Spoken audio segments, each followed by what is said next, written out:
Thank you and good evening, everybody. Welcome back to Dances with Kobold's Tomb of Annihilation stream. I am Patrick. I will be the Dungeon Master for this. Joining me tonight are... That's you. Right. That's your cue, dude. I'm Lorne. I'll be playing Baka, the Tortal Nature Cleric. Yeah. Hi, I'm Tara. I'm playing Wakako, the Tabaxi Arcane Trickster. Andy also playing a Tabaxi named Thorn, a Warlock Paladin.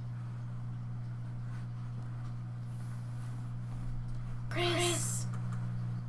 A lot of prompts here. Now back to you, Chris. Is Chris on? Oh.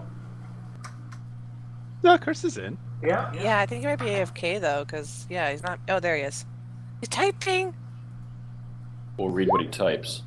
Can you hear me? No. We cannot hear you currently. No, we cannot hear you. I'm Chris. I'll be playing Hollis. I'm the Rock Gnome Rock Bard. Oh my god. Insulting, Okay. yet good. He Yes. will be joining us when he can.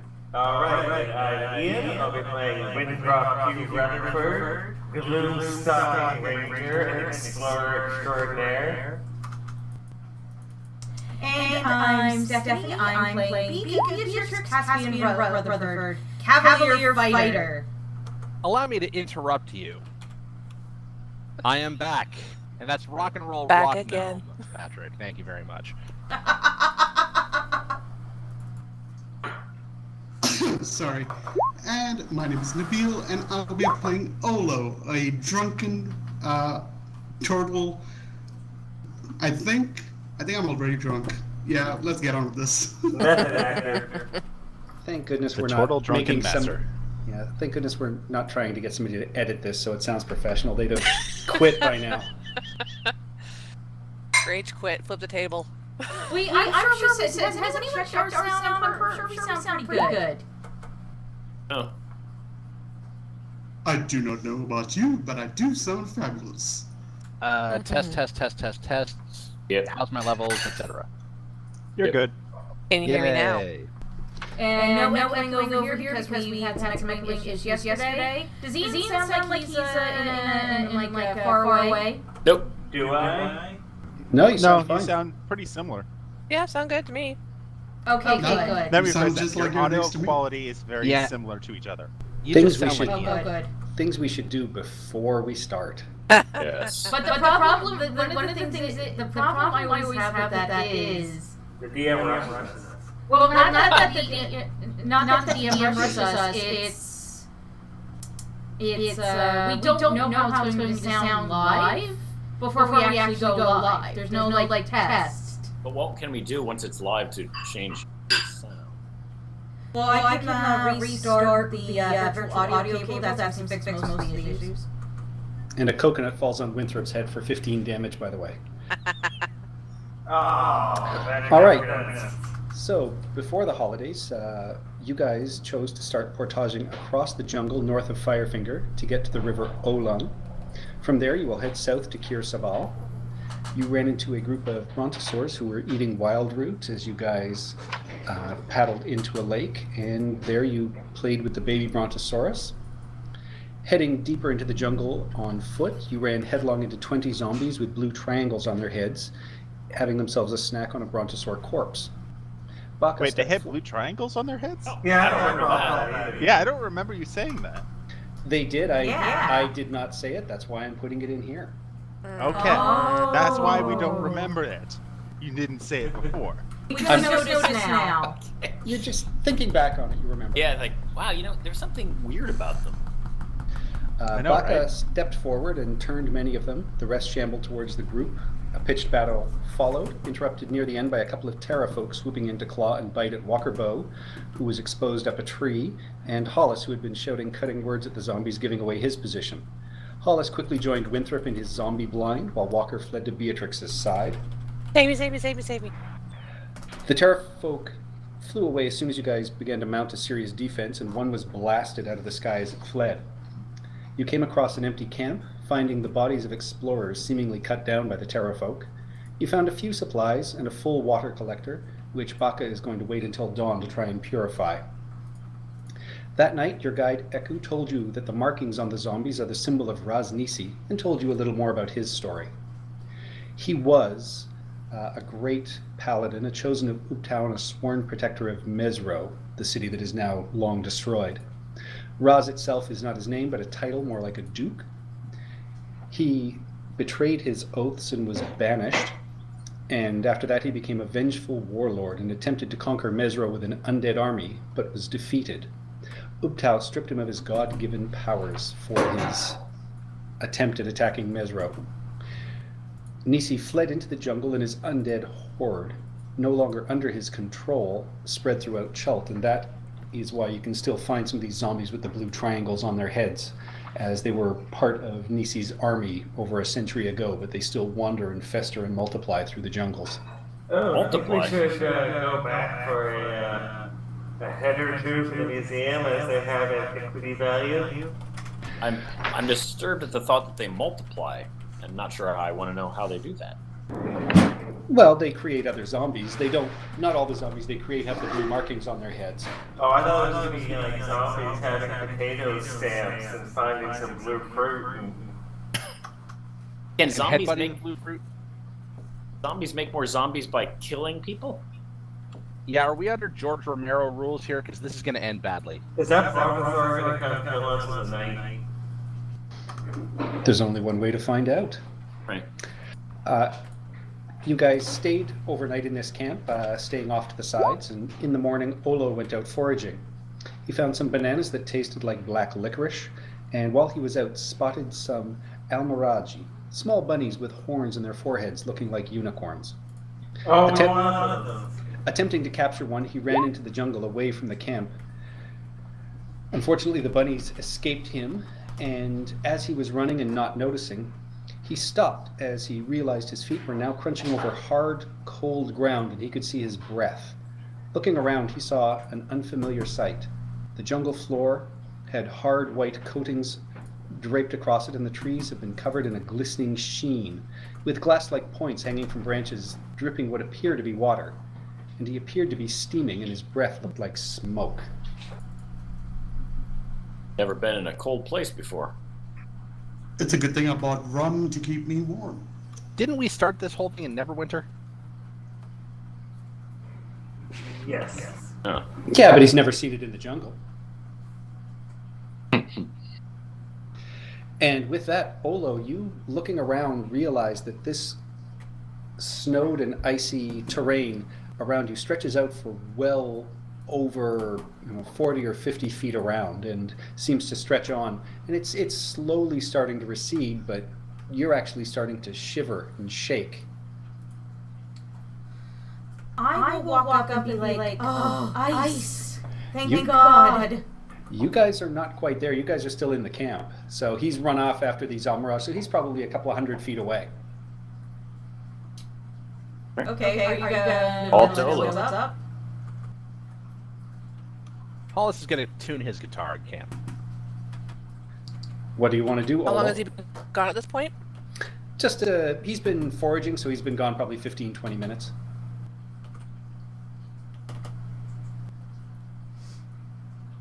Okay. So it starts getting being gone like a kind of a weird amount of time for foraging. I'm gonna be like, yeah, I'm gonna go look for him. Okay, roll me a survival check. Oh, I actually have to do stuff for that? Fine. Make it. Well, you're trying. He ran off into the jungle, so you knew where he was foraging, but he ran off after those bunnies. Make Yeah, each true. footprint in case we have to find your corpse. I am so dead.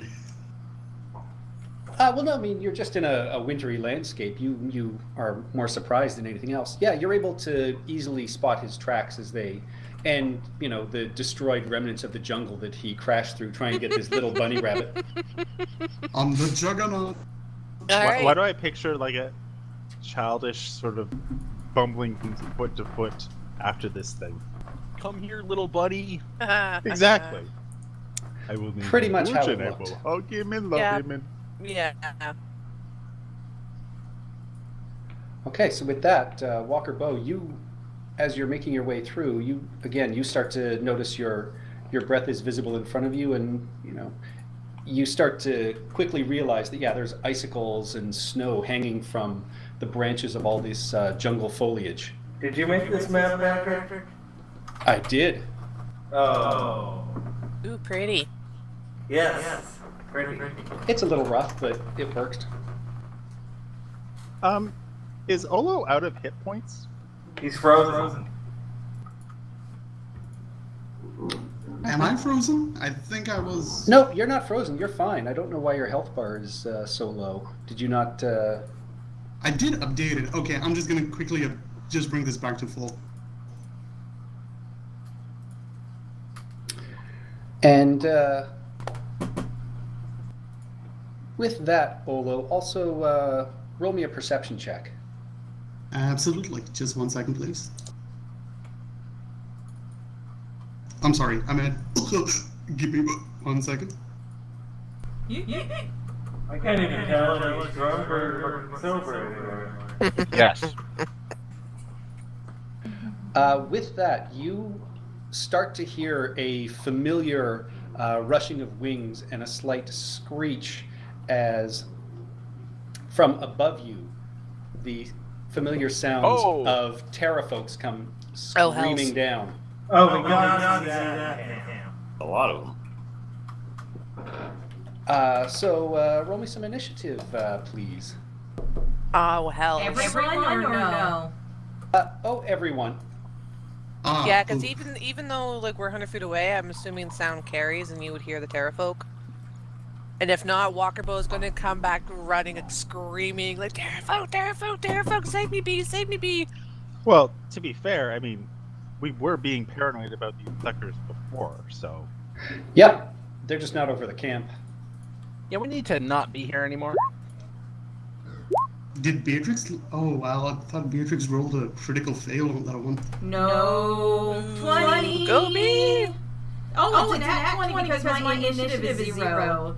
Nat 20. All right, with that, going through initiative order, Beatrix, give me a perception check. Yeah, you guys were, keeping watch, and so you as well can notice that these sort of shadows out of the sky have dropped down a couple of 100 feet away from you towards where, you just saw Deepwalker Bow heading into the jungle.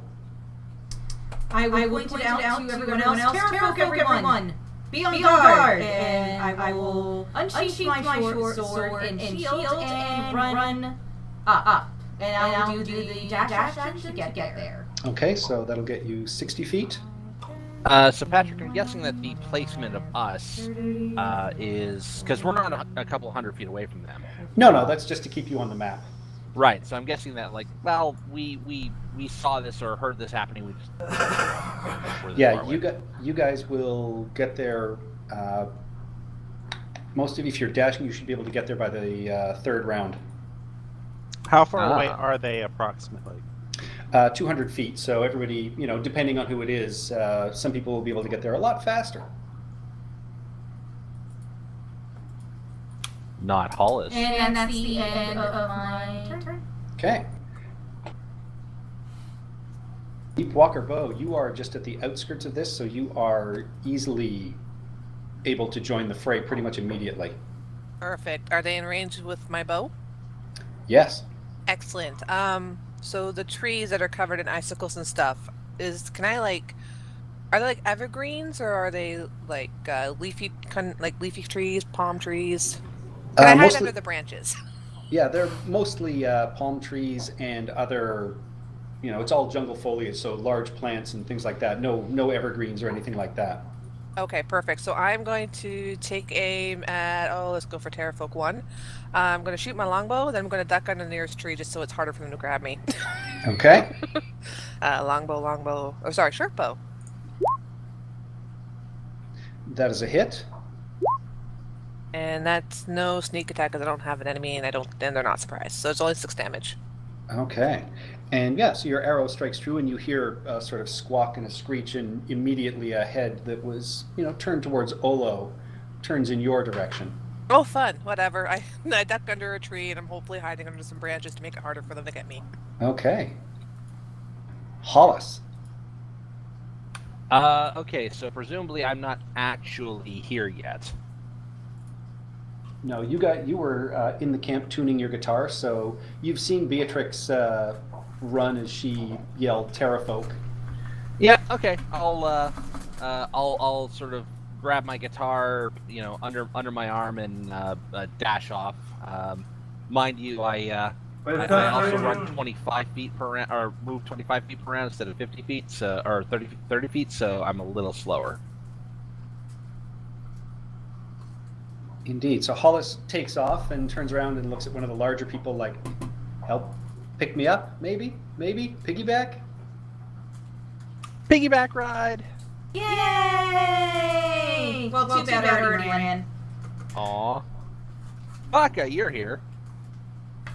Now that puts you at 150 feet away, and these guys are flying up above the tree line, so if you have something that is ranged, you may well be able to get a shot. Beatrix, that could have stood for you as well. Oh, I want to rush in. Okay. Unfortunately, you I don't used have your any... action for dash, so yeah. Yeah, unfortunately, I don't have anything. The closest thing I got for ranged is Vicious Mockery. I'll have to look through the rest of my spells to see if I get anything that's like something that's like 150 feet or more on range, but I think most of my stuff is 60 feet. You need a hand crossbow, man. That is absolute. I'm 100% with you, and if we can find a crossbow in this jungle, I call dibs. I have a crossbow. Do you want my crossbow? I would absolutely love your crossbow, honestly. Here, take my crossbow. I'll throw it at you. Well, you could just drop it on the ground, and when he next moves, he can pick it up. Yeah, we'll call it next round because I got to add it in onto my character sheet and stuff like that. So. And with that, it is the Terrafolk. So Terrafolk 1 is going to swoop down and attack Olo. So first off, it is going to try and bite you, and then it's going to make a couple of claw attacks. Okay. Oh. Yes. And so it only manages to get its bite, and then as it swings down its claws, you're able to deflect and parry them away, and so you take 7 piercing damage. Stephanie, is that a light crossbow or a heavy crossbow? Light. All right, great. But as it was able to dive down more than 30 feet, you are also frightened of the Terrafolk Olo. Oh no. And I wish I had some courage.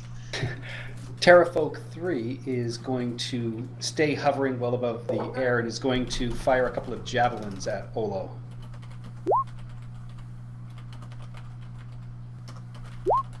Both of which manage to skitter down and bounce off the snow fairly harmlessly as Olo staggers and stumbles around and avoids them quite nimbly.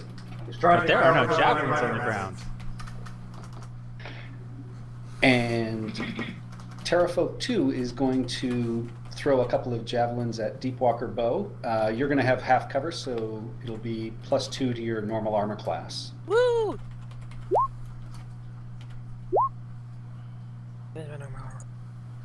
And with that, both of them actually end up sticking into the tree and just kind of. But you are able to avoid them both. I stick out my tongue and like put my paw on my nose and do that like neener face and like wiggle my fingers at them like nee. They're first stuck to your tongue. Do Baxies do that? That's super mature. I'm assuming they can. I mean, like I'm assuming my hands are like or my paws. I like to call them paws. Are like mobile enough that I can do that. Well, you have to have an opposable appendage in order to be able to grip most items. Yeah, I'm assuming I do. Yeah. I mean, how much Mike has on my shoulder? Thorn, you're up. All right. Thorn is going to move to there and cast agonizing blast at Terrafolk 2. Is there... Not sure if the branch there is going to block that or not. You're going to be able to see them. They're gigantic creatures. They're very large. They have a 20-foot wingspan. So, and that is a hit. Roll me your damage. Oh man, 1 plus a 3. You manage to hit it, and you see it, sort of be knocked off balance in the air, but it doesn't seem to be too bothered by it. All right.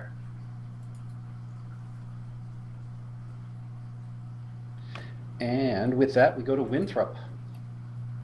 Okay, so how much cover do they have with me being way back in the camp? They have, pretty much, not much cover. Terrafolk 1 is swooping around, so he's kind of hidden. Terrafolk 2 and 3 are staying well above the tree line, so they're quite visible. All right, so I'll aim for the closer one or two from way back there in camp, and we will fire off my first shot, which has that second attack.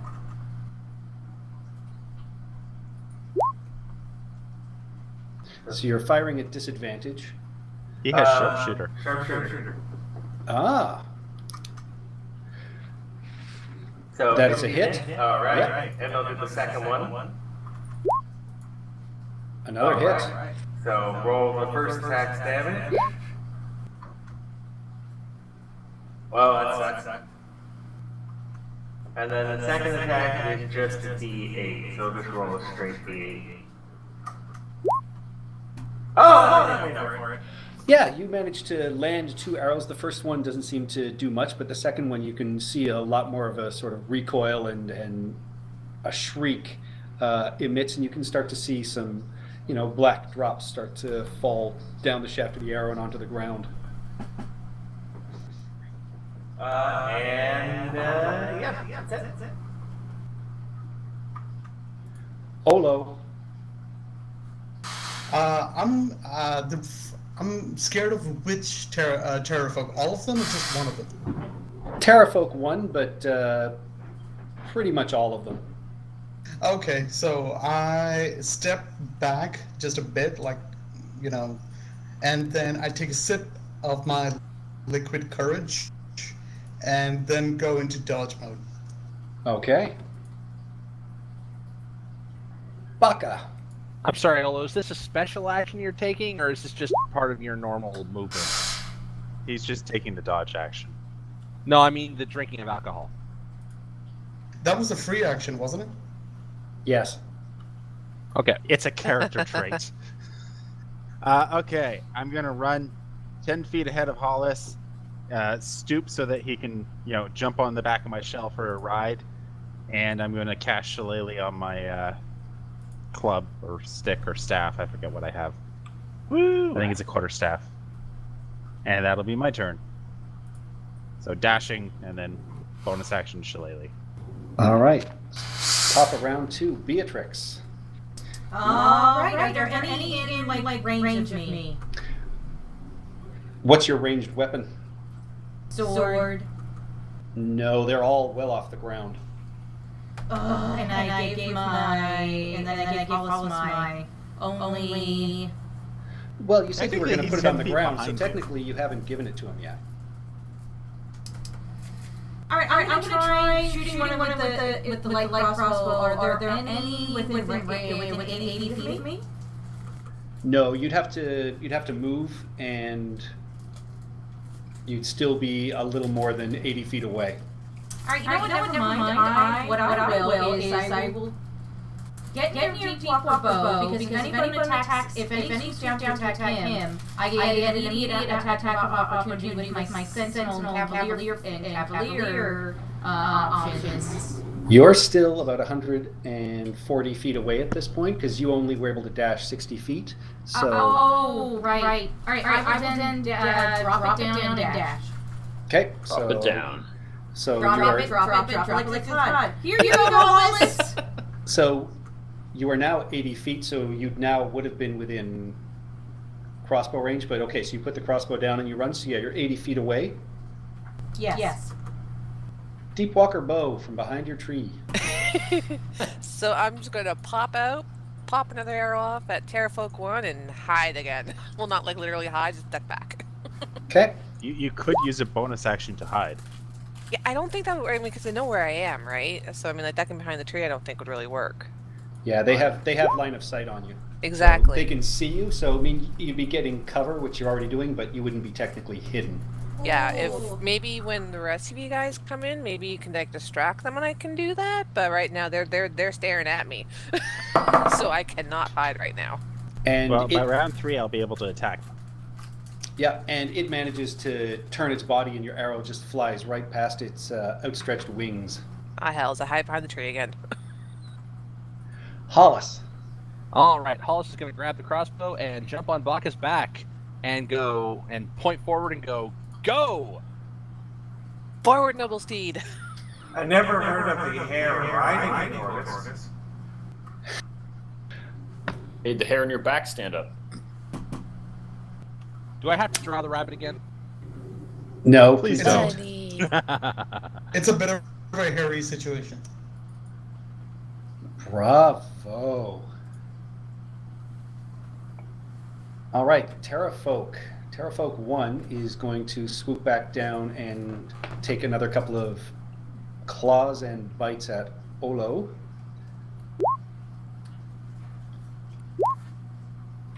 And it is just flummoxed by this freezing cold, and you can actually sort of see it shivering, and you are easily able to dodge its attacks as it swoops past you.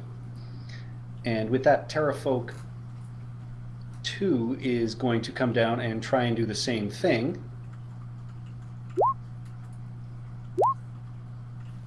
Oh And no. It only manages to get one claw attack in at you, and it manages to scratch across He you. dodged. Oh, he did dodge. None of those hit again. And it flies away, and you can actually hear it screech and scream out in fury. And Terrafolk 3 is going to come down and go for Deepwalker Bow. Do they have flyby? They don't have flyby, but they're just swooping straight in and out. So So Yeah, he would have Olo, an attack you of can- opportunity. yeah, you can get an attack of opportunity off to both of those, Olo. Oh, I thought they were just can't. I thought they were just throwing stuff at me. So I don't know. It's up to you. I can. No, Like- they swoop down to try and bite and claw at you. All right. So I'll go Terrafolk 1. Okay. It'll be with the what do you call it? The quarterstaff. Quarterstaff. When in doubt, give him a magic quarterstaff to the face. Sorry. Oh yeah, he has that +1 quarterstaff. Yep.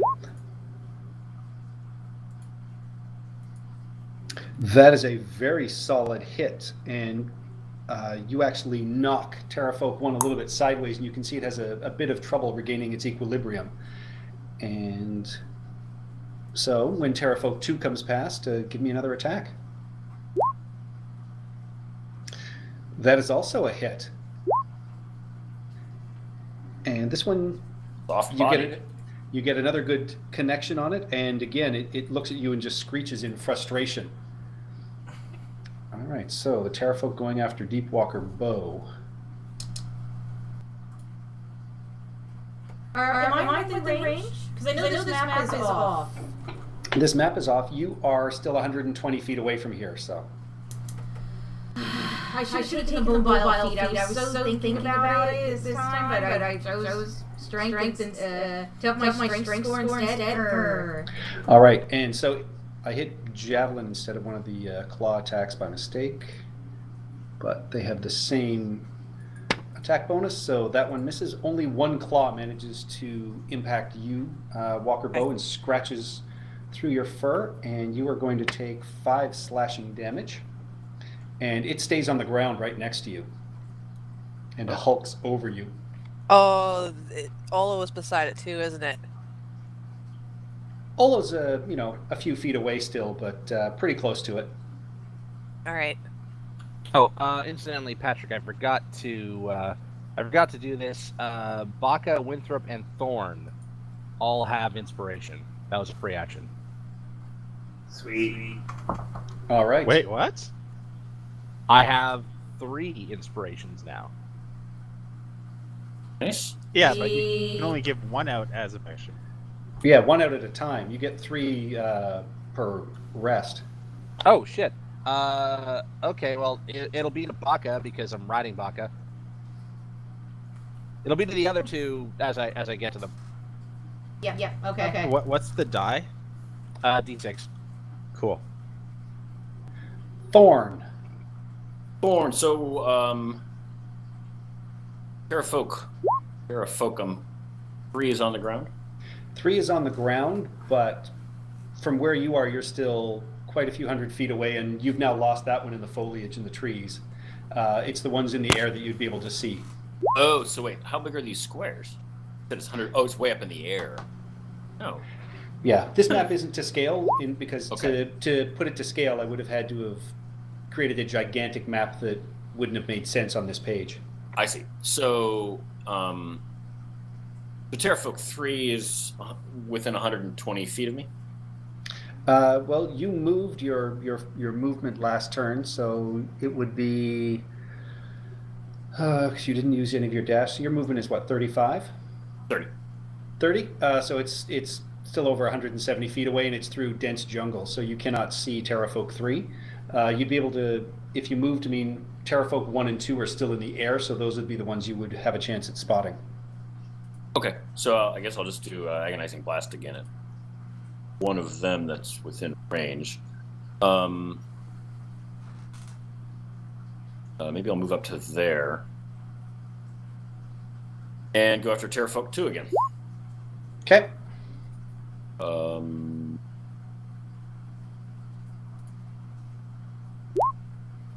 Oh, low blow. Low roll. No, unfortunately, that shoots wide in the sky as it was expecting it. Okay. Winthrop. Okay, can I still see 3 from where I am in camp? Or is it too low? Not 3. 3 is on the ground, so it'd be 1 or 2 that are still in the air Okay, go in for 2. from your sniper distance. Might as well. I'm not getting. I don't want to get spicy. That is a hit. Yeah, you get another blow right in around his shoulder joint, and again, you can see just this explosion of sort of black against the sky and against a whole bunch of the ice up in the trees.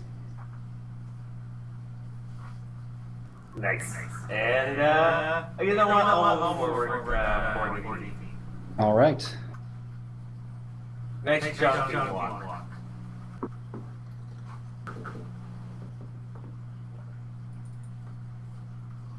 And with that, Olo.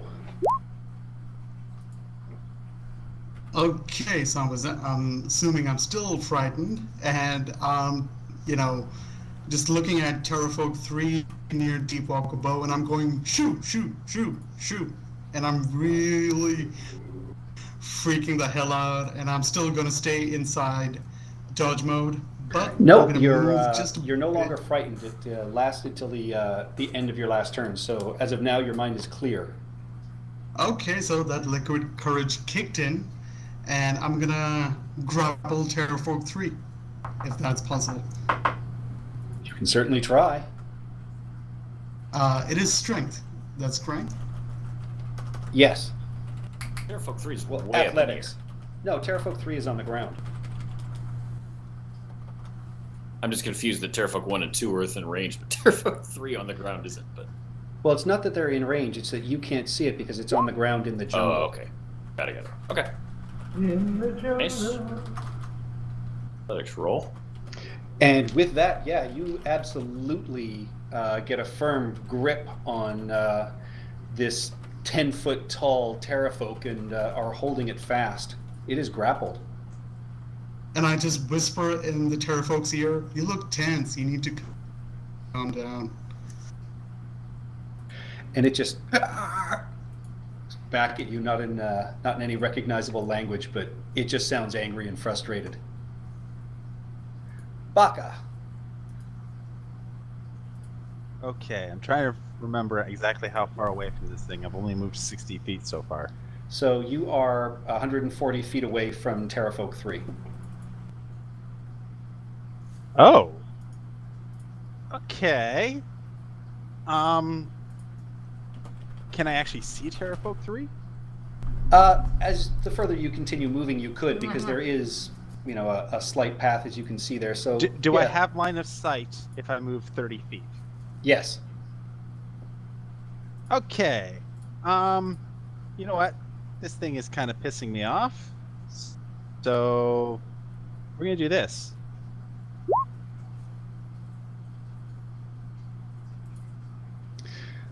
That is a hit.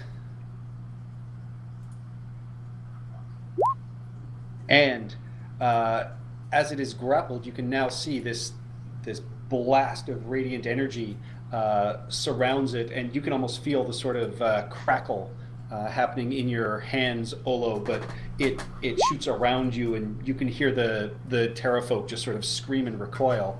And as it's doing so, this light glow manages to continue radiating from it as well. And yeah, so I've moved 30 feet and hit it with the guided Yes. bolt. That is my turn. Beatrix. I'm still very far away, right? You're 80 feet away. Yeah, I think I moved too much my previous turn, so I will back Dash. myself I'm just gonna dash. Okay? It's his turn. So you're 20 feet away at this point. Alright, and I will maintain my warrior stance. And try and get as close to my allies as possible to pop any opportunity attacks. All right. Deepwalker bow. All right. Any allies within 5 feet? I don't think so. I'm just confirming. Oh, You have Olo is advantage on it. grappling. And you have Perfect. advantage on it because Yeah. he's glowing. Yay! You're right next to me, and I'm holding our friend here by the throat, so have at it.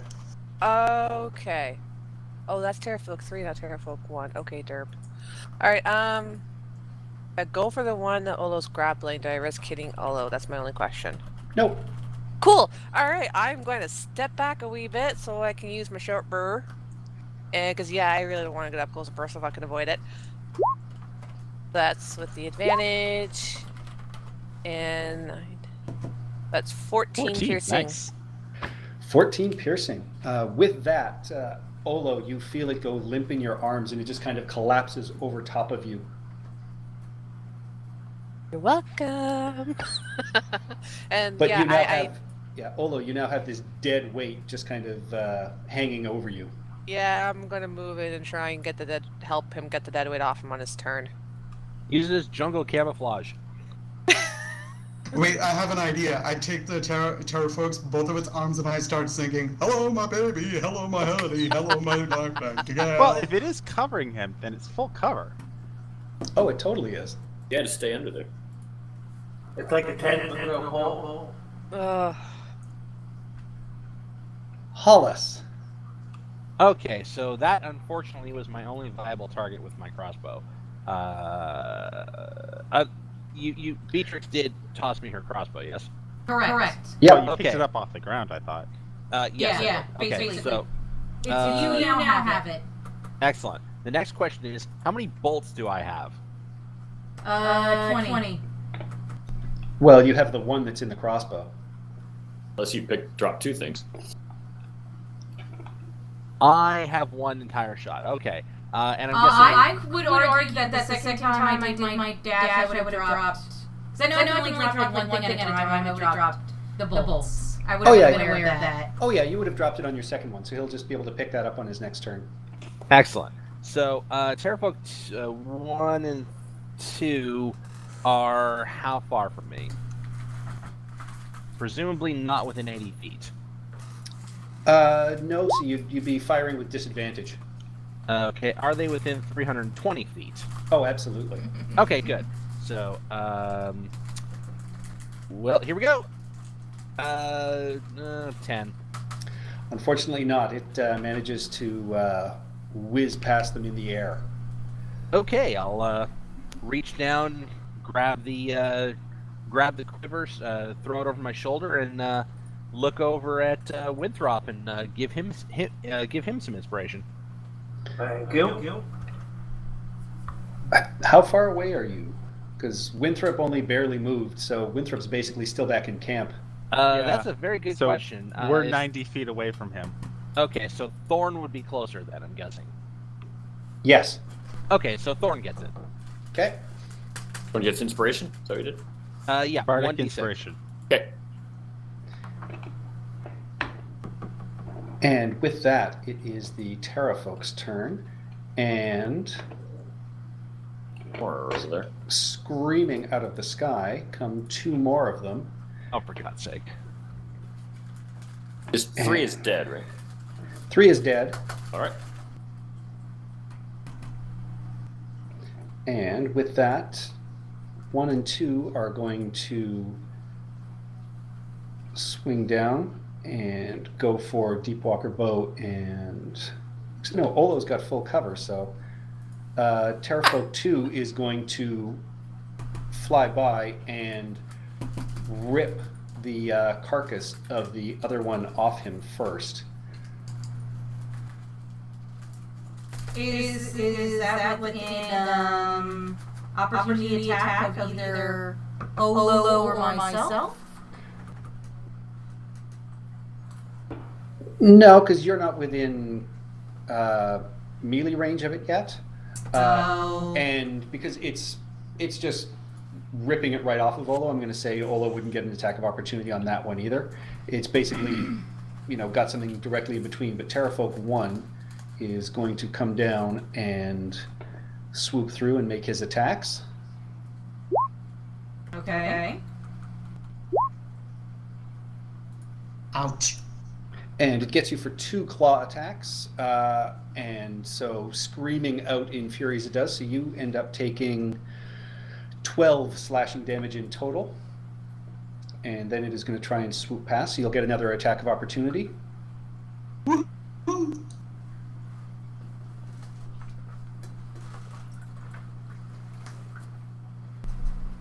That is a hit. Yeah, you managed to get another clubbing blow, and as it's trying to take off, instead it skitters and skids along the ground. So it is over there, but it is on the ground instead of in the air. Dog pile. And Terrafolk 4 is going to come down on top of Thorn and try and bite and claw at you. It's And it only manages to get a bite in on you, so you take 7 piercing damage, and as it flies past, you can take an attack of opportunity. all right. There. I think I actually have it here. That is a hit. Why are you looking up? It's there. Strike. Oh. And so, yeah, you manage to stab it as it flies past, and you can see the edge of your rapier, pierces through quite easily and leaves a small spattering of black blood as it flies off. What? And Terrafolk 5 is going to come and try and rip Hollis right off the back of Hey. Baka. Back off, man. So it is going to try and grapple you. So give me a grapple check. No, you don't want to back off. You want to be back on. That's true. So I'm guessing that this is an acrobatics check. Oh, crap. Hollis is... Hollis! you can feel, Baka, that Hollis is being yanked away. So, Baka, give me an athletics or a strength check to see if you can grab onto him. Here's hoping they're weak at strength. I feel like the rope in a tug of war. That is not enough. Hollis, you are lifted into the air by Terrafolk 5 and are being pulled away. Baka, you will get an attack of opportunity. Awesome. At Hollis. Because I do still have Shillelagh up. I don't know if 12 hits, though. That is just enough. You manage to get a strike on one of its legs. It's flying away. The one holding Hollis? Yes. Oh, poor Hollis. Thorn, you are up. Me again? Wow. I guess I will.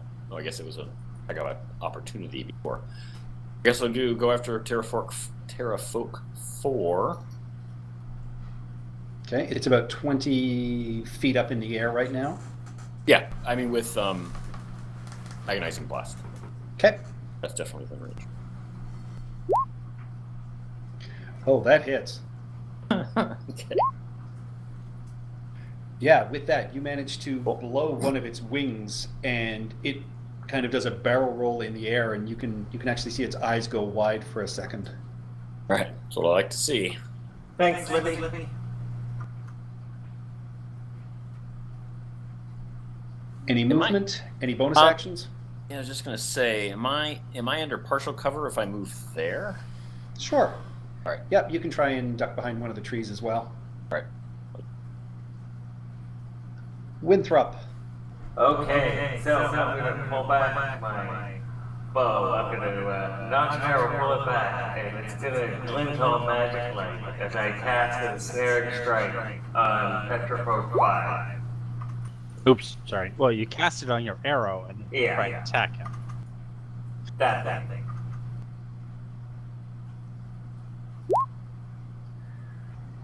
That is a hit.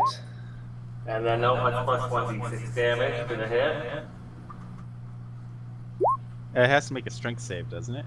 It does. It has to strength save or it is. I just had it up. Prone. Let's see. Strength save or restrain. Oh, which will And it takes put it on. 1d6 here to start of its turn. Oh, so that 1d6 is crap. Yep, so your arrow hits and you see it burst out, but this, large creature just blasts right through it and it doesn't slow it down, unfortunately. Oh, take another d6 for being free. All right. Yep, so you can see it scratches and, sort of drags and, sort of droplets of blood as it frees itself from your grasping arrow, but it does manage to stay aloft. Not to let Hollis get an attempt to get out or for him to lose concentration on him. No, because he crit his strength roll, so. Yeah, that's fair. That's unfortunate. I can do it again, this might be a little higher, not over a pond. Understood.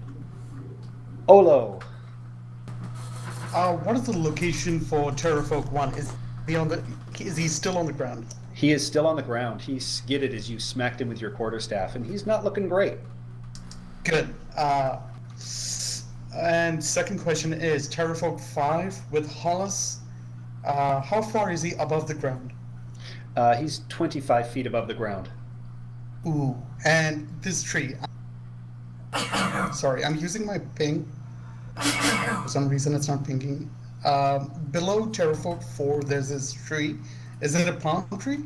Yep, it's a palm tree. Okay, there we go. Thank you, Thorn. Okay.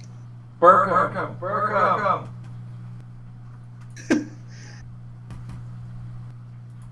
Okay, I'm just gonna go after Terrafolk 1.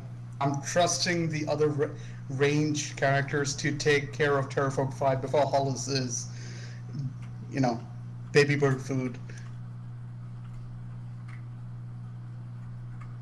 And I'm gonna go after Terrafolk 1, and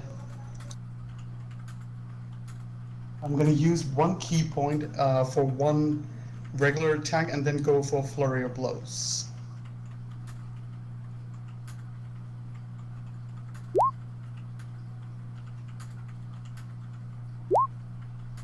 Does the 16 hit? 16 does hit. And 4 bludgeon damage, and then I'm not trying to kill Terrafolk.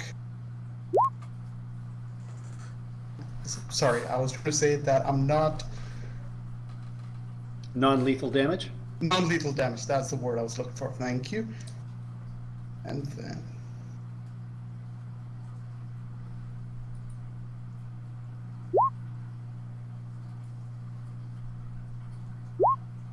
Ah, crap.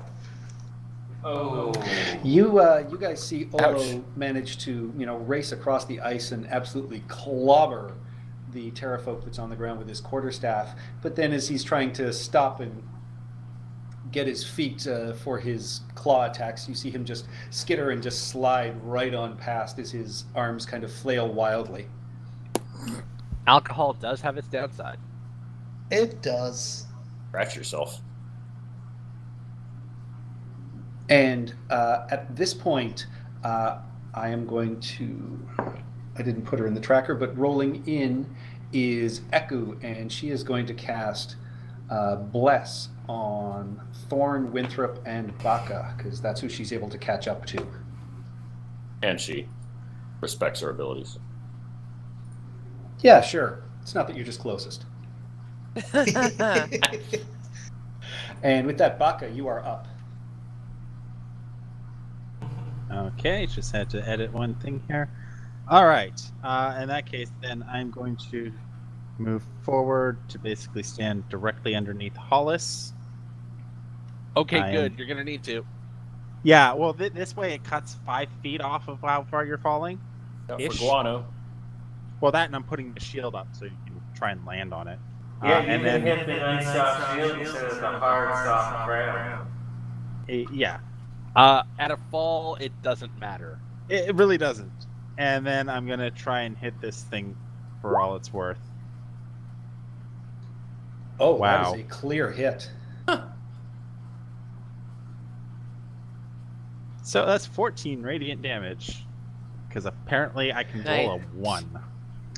Yeah, you manage to blast it, and again, this radiant energy surrounds and envelops it, and you can feel it sort of stagger and shake, and it is still flying, but it is definitely, you can feel its grip loosen on you a little bit, Hollis, as it kind of spasms in pain. And that's sort of it for my turn. I can't do much else. All right, Beatrix. All right, so I've been running. I've been running this past little bit. So Petrifolk one's on the ground. Yep, and within range. That sounded like rather unfortunate glee. She has been running in a hot desert in heavy armor, and now she's jumping into an ice-cold winter This isn't a hellscape. desert.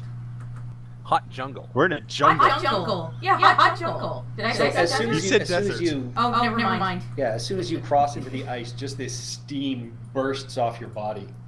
And I start to shiver because and almost vomit due to the sudden change in temperature, but I muscle through and hit the Petrifolk for 12 slashing damage. You do, and this terrafolk staggers and is still standing, but is just barely. You can see that its innards have been absolutely slashed open, and it is no longer sort of snickering at Olo skating by as it feels your iron slice through it. All right, and I think I will mark him. Okay. Deepwalker Bow. Everyone's pretty much in range. Perfect. I am going to take aim at Petrifolk or Terrafolk 1, and with my sharp bow. Ah, poopers. I'm assuming the 14 does not hit. It does hit. Yay! Those ally within 5 feet, right? That one's on the ground? For Terrafolk 1, yes. Perfect. Alright, so that's 7, 8, 9, 10. 12 piercing damage for that one. And I hide behind my tree again. And with that, the Terrafolk 1 collapses down to the ground, and you can see these large cracks and jagged breaks start to appear on the ice on the ground. Uh-oh. No, That's I out- mean it's that's all allowed. frozen ground. It's a large creature that just crash to the ground. So. Okay, for a second there, I thought like it was like frozen over some sort of crevasse in the ground. I'm like, ah, crap. Oh wait, yeah, sure, that Damn happens. it! No, no. Stop giving the DM ideas.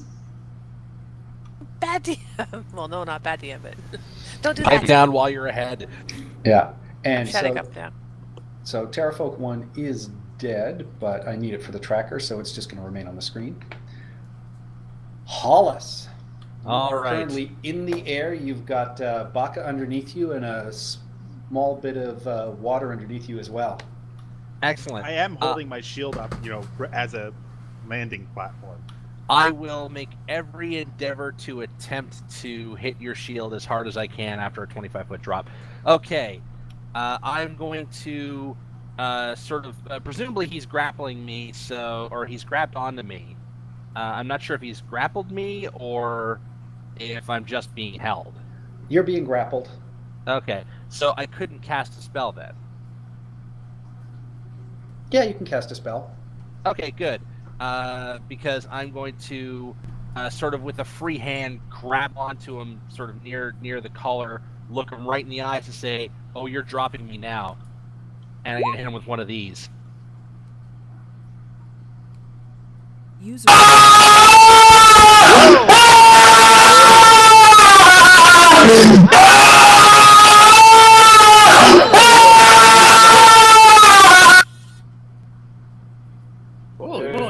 Wow.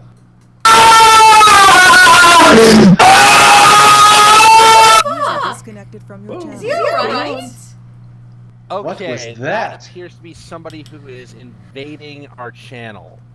I thought that was a sound that you had recorded for your dissonant No, whisper spell. no. Dude, what the hell? What was Yeah, that? that was really loud. That is Yeah, that was terrifying. unfortunate username.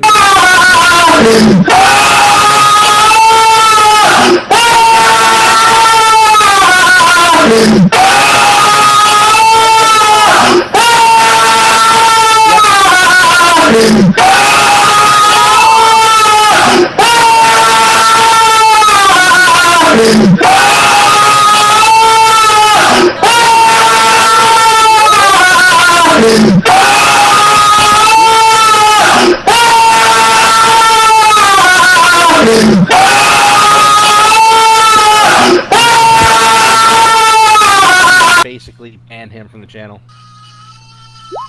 Yeah, And then mute him immediately. Yeah, someone Okay, sorry. I know it's somebody with a soundboard. playing some recording with someone shouting. Do you want to pause Okay. the... I don't do pause the stream. Sorry, it sounded actually like Bill was doing that. And No. Yeah, No, no, it- right click wake up. and then go to like you can personally block him and it mutes him. Okay, sorry about that, folks. Okay, so someone do you think Do I this is really sound sharing like I our- was screaming? Yeah, I thought you had like stubbed your toe or something. No, I recognize that as a soundboard, but I figured that I don't know, maybe somebody was like, waiting for Dissonant Whispers to come out, and was like, "Aha, I'll play this," but it was way too loud. No one, User. Okay, alright, I am going to... I guess the admin stuff, but it's on the server. Who shut the server down for now? Yeah, it's something happened. Okay, I am going to... You know what, let's just turn... Let's just turn it off for right now, and... User was moved out of your Okay, channel. User.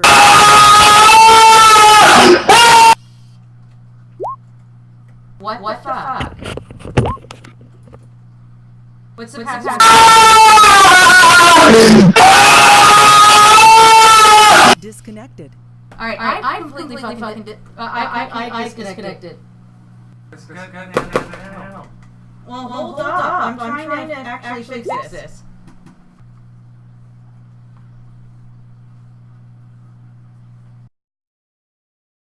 Alright, I'm putting it on break. Yeah.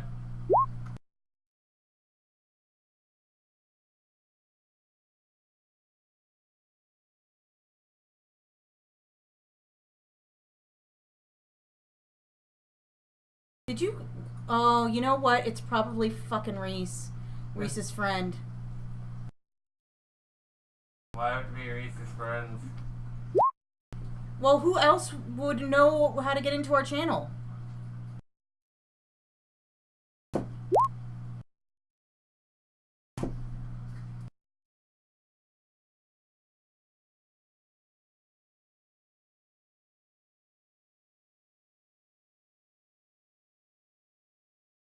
Unless they're watching the stream and then they're just...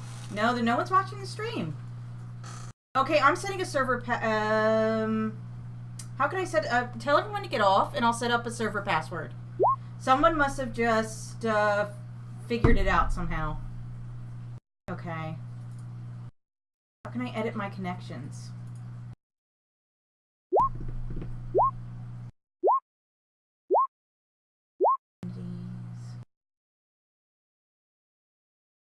Options. Oh wait, do we have to do it on the server side? What? Setting up the password. Server list.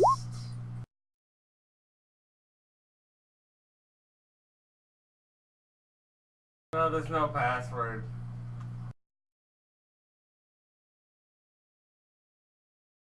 Alright, I'm gonna go upstairs. We'll put a password on it from now on. I don't know how anybody got to it. That's the problem. You can look up random lists of servers that are running.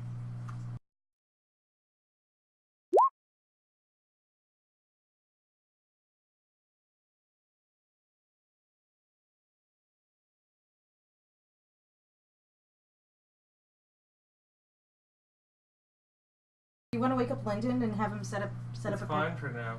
Okay. Why can he not get into the channel? Connected. What? Can he not get into the channel? Yeah, he can. No, I mean the bad dude. No, he can't. I put a password on it. What's the password? 1122. If you want to watch what's going on. No, I've been I trying was to fix tell it. you. Okay. That was fucking scary. A wee bit. Yeah. Wait, Nabil still needs to get in. Yeah. Oh no! So, Poor we'll have a Nabil. break. Run I to the already- washroom. Have our hearts. And I'll message Nabil Yeah. on Calm Facebook down. here. Yeah, don't do it over Roll20 because then everyone can see. Yeah, no, I got him on Facebook, so I'll message him. But Okay, see everybody in a few minutes. And we'll put a password on for next time. Okay. Probably like 1122 or move window or something. Yay! How about How many capital A's? Pick. Okay, fair enough.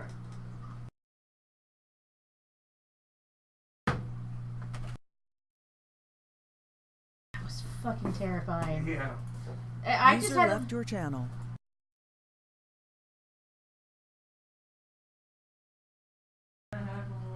We didn't have a password on the. no, we didn't have a password User on the joined your server, Oh, and yeah, I'm gonna yeah. have to go into User joined the your channel. Can you hear me now? Yes, You're we good. I can hear can. you now. I had to join another.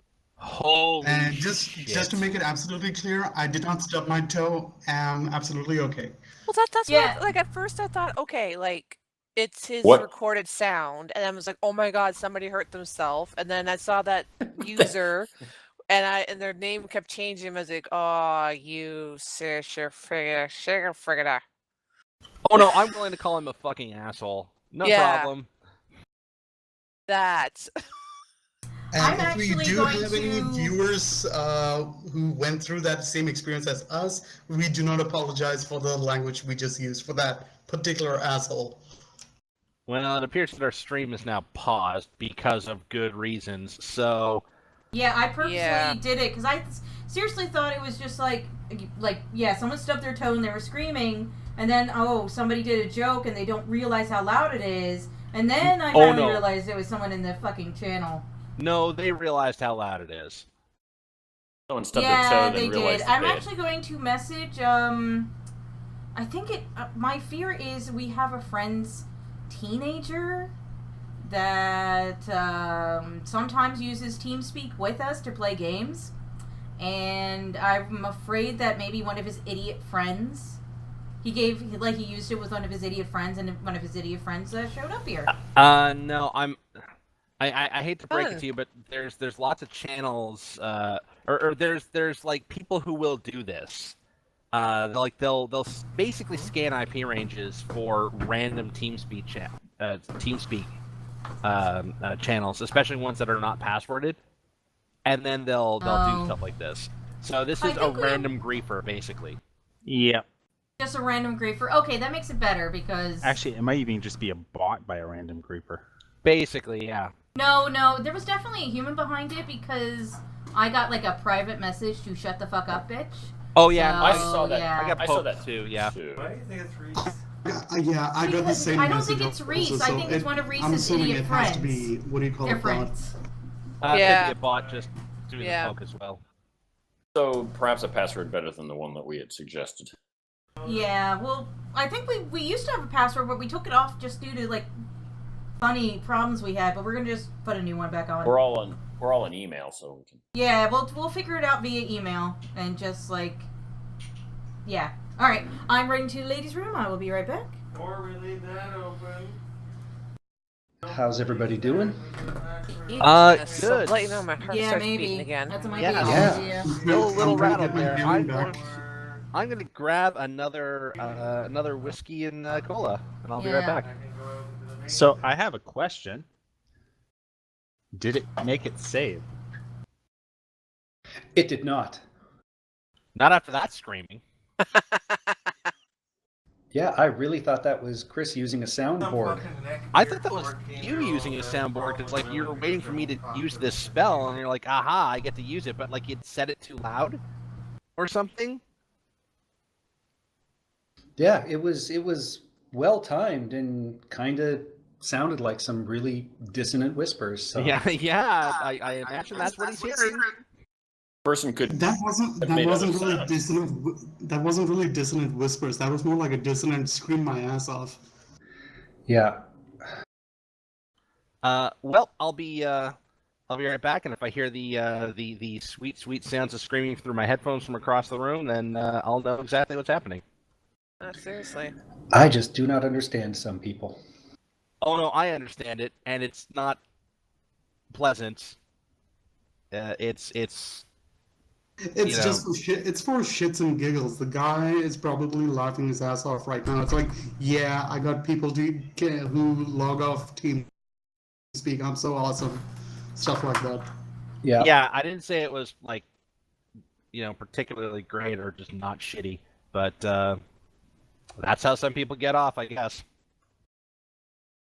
Well, we have Patrick. How long do we have before we restart? 5 minutes or a couple of minutes? A couple minutes. Okay, right, I'll be sure. right back. I'm just gonna be back. Yeah, we'll just get back when everybody gets back.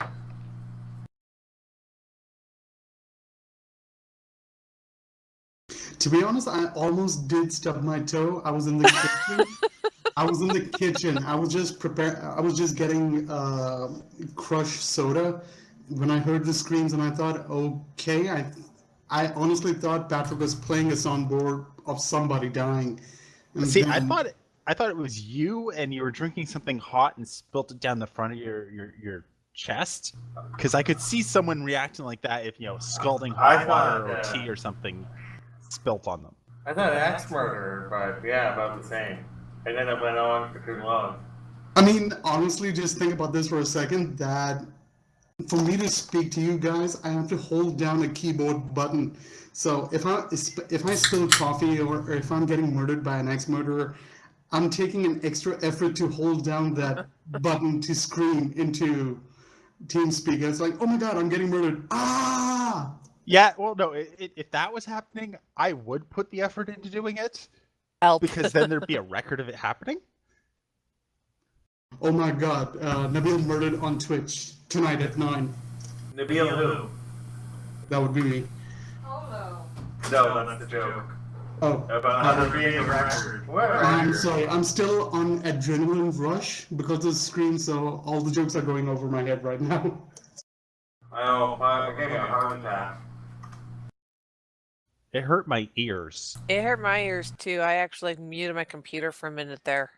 I took off my headphones and like, so I Yeah, didn't hear holding them half at of arm's anyone's length. reactions to it.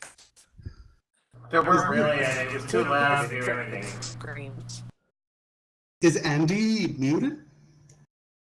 No, his microphone's Currently, off. yes. What? I was making tea. Oh, sorry. No, you were I muted thought, before. I thought maybe I muted you, so I was trying to confirm that. No, I- please consider it. He self-mutes. Aww. But when I pull my earbuds out, I walk away and. With that, we are back to the realm of the living. Sorry, guys, we had to deal with, I guess a random griefer who wandered into our TeamSpeak channel, and fuck you, buddy. We do apologize for bursted eardrums and, blown speakers because someone decided to be a dick. I don't apologize, terrorists. I'd never heard the term griefer before. Really? How old are you? Wait a minute. It's not due to age. Grief's been around since like Ultima Online. I haven't heard either. Griefer was spawned at turn of the AOL. century, so it's not like it's a new term. Oh, really? The turn of the century? It's not a Well- new term, but Turn of the century sounds. I know. I know that was Yeah, in that's that show. almost 20 years ago, though. Like that's Stop. it's been around. I mean, That's not the from turn the of the first century. from the first multiplayer game. We are ahead by a century. Okay, I've got my. I'm back. I've got my whiskey and cola. I've got my banana yogurt. I'm good to go. I'm feeling a lot better. You got banana yogurt? Damn right I do. Banana yogurt. I make my own yogurt. Envious. So does Karen. Isn't it fun? It's so cheap too. Yeah, she really enjoys it. And it's delicious. Wait, you guys make your own yogurt? Yeah, we make our own yogurt. It's actually stupid simple. Please pass that instructions on to me. Okay, easy. Step one, buy a yogurt. It's called a yogurt maker. What it actually does is just keep your yogurt while it's fermenting at the right temperature, so you don't have to worry about it. Like fluctuation in your house. It's just like a specially. It's like a special heating pad. That's all it is. Oh, so Karen just uses thermoses. What does Karen do? Thermostat? She uses thermoses. Oh, thermoses. Yeah. Yeah, the thermoses work. I've actually used crock pots before, but occasionally the temperature it would get some cold during the night or something like that, and then have a bad batch. If you want consistency, I like doing with the yogurt maker, which is just a heater, or the thermoses. As long as you keep the temperature stable, you're good. Because what you do is yeah. I'm gonna keep an eye out for those things. Yeah. On Amazon, Yeah, like it- $30. You know, Karen starts the batch in the morning, and depending on how thick you want it, it'll be done the same day or the next morning. I have a 70s thing too. My mom did it when I was back in the 70s. Back when the turn of the century meant 1900. Before the turn of the century. I guess that it's enough time to say turn of the century and actually mean 2000. Enough time has passed. Yep. I prefer saying turn of the millennium because it does User in your channel timed make out. me feel like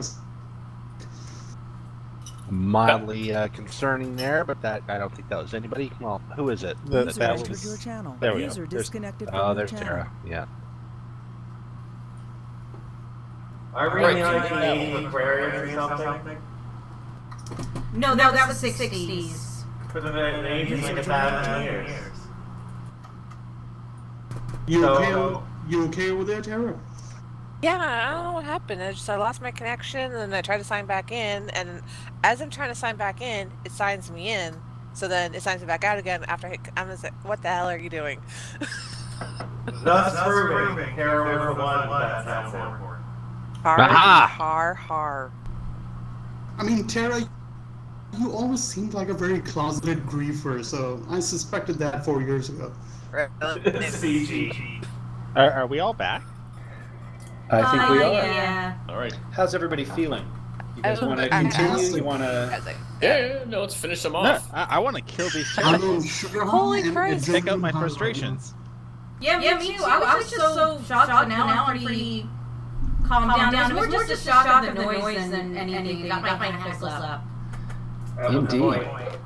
So, Hollis, you had cast Dissonant Whispers. Yeah. It failed to save, so Don't! I was tempted. You little shit. Don't. it Yep. and scrolling all the way back up, it took 10 damage. I cast Dissonant Shithead Screaming. Yeah, okay, so one of the things that he does if he fails to save is he is now absolutely terrified of me and wants to move away from me as fast as possible. All right. Anything else on your turn? No, because I Well, know after that exactly what he's screaming. going to do on his turn, which is drop me. Indeed, and it is his turn, and he does drop you. Drop like a griefer. And turns and starts fleeing and heading off in that direction almost immediately, just as fast as his giant wings will take him. Okay, so now Hollis is falling through the air, gracefully, or not, towards Baka's shield? Yes. Technically, my shield is about 5 feet in the air because I'm holding it above my head. Your shield isn't spiked, is it? I'm not sure why. No, it's Soft. slightly concaved, but it's a shield. It's about to be a little more concave. That's a pole. Yeah, why not? Well, water. They ain't convex. Bud.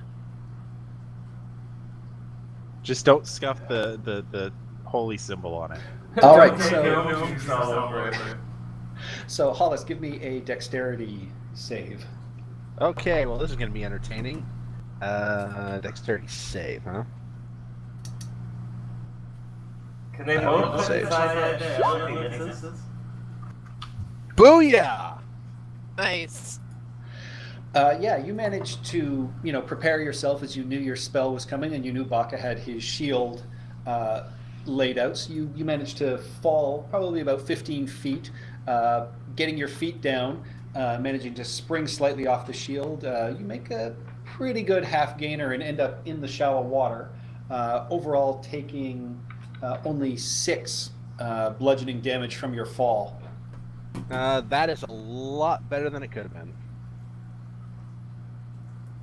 Could have been having your liver plucked out by terrafolk. I could have been. Indeed. So I land, I grunt in pain because that hurts, and I stand up and I immediately straighten my suit.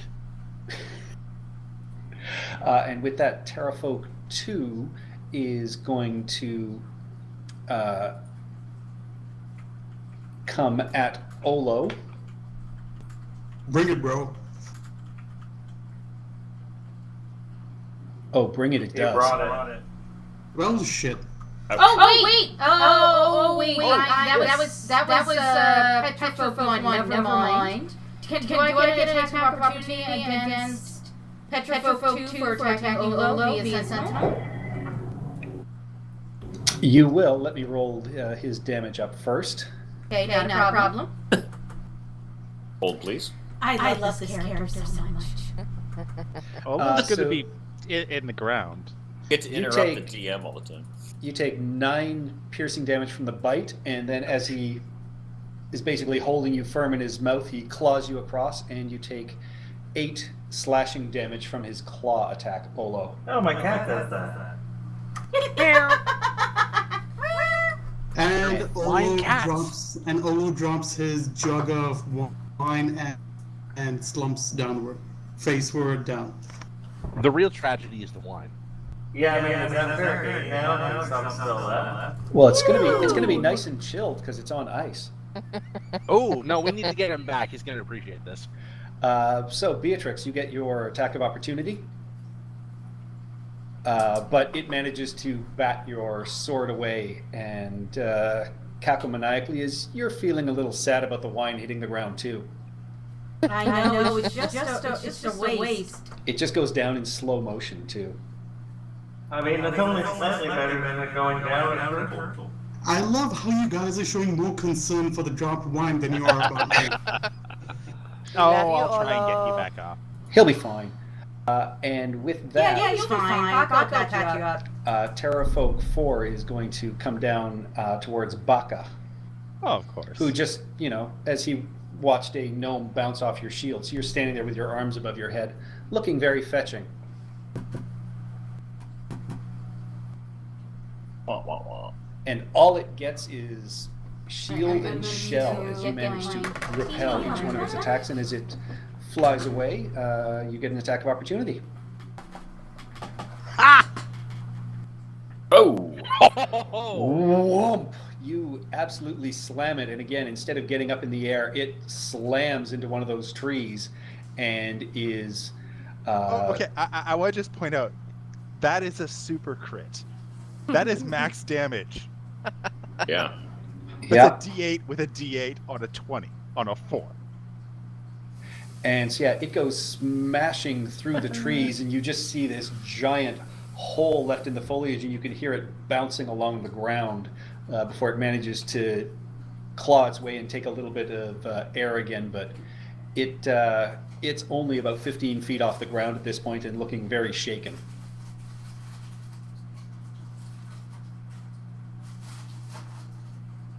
And Thorn, you are up.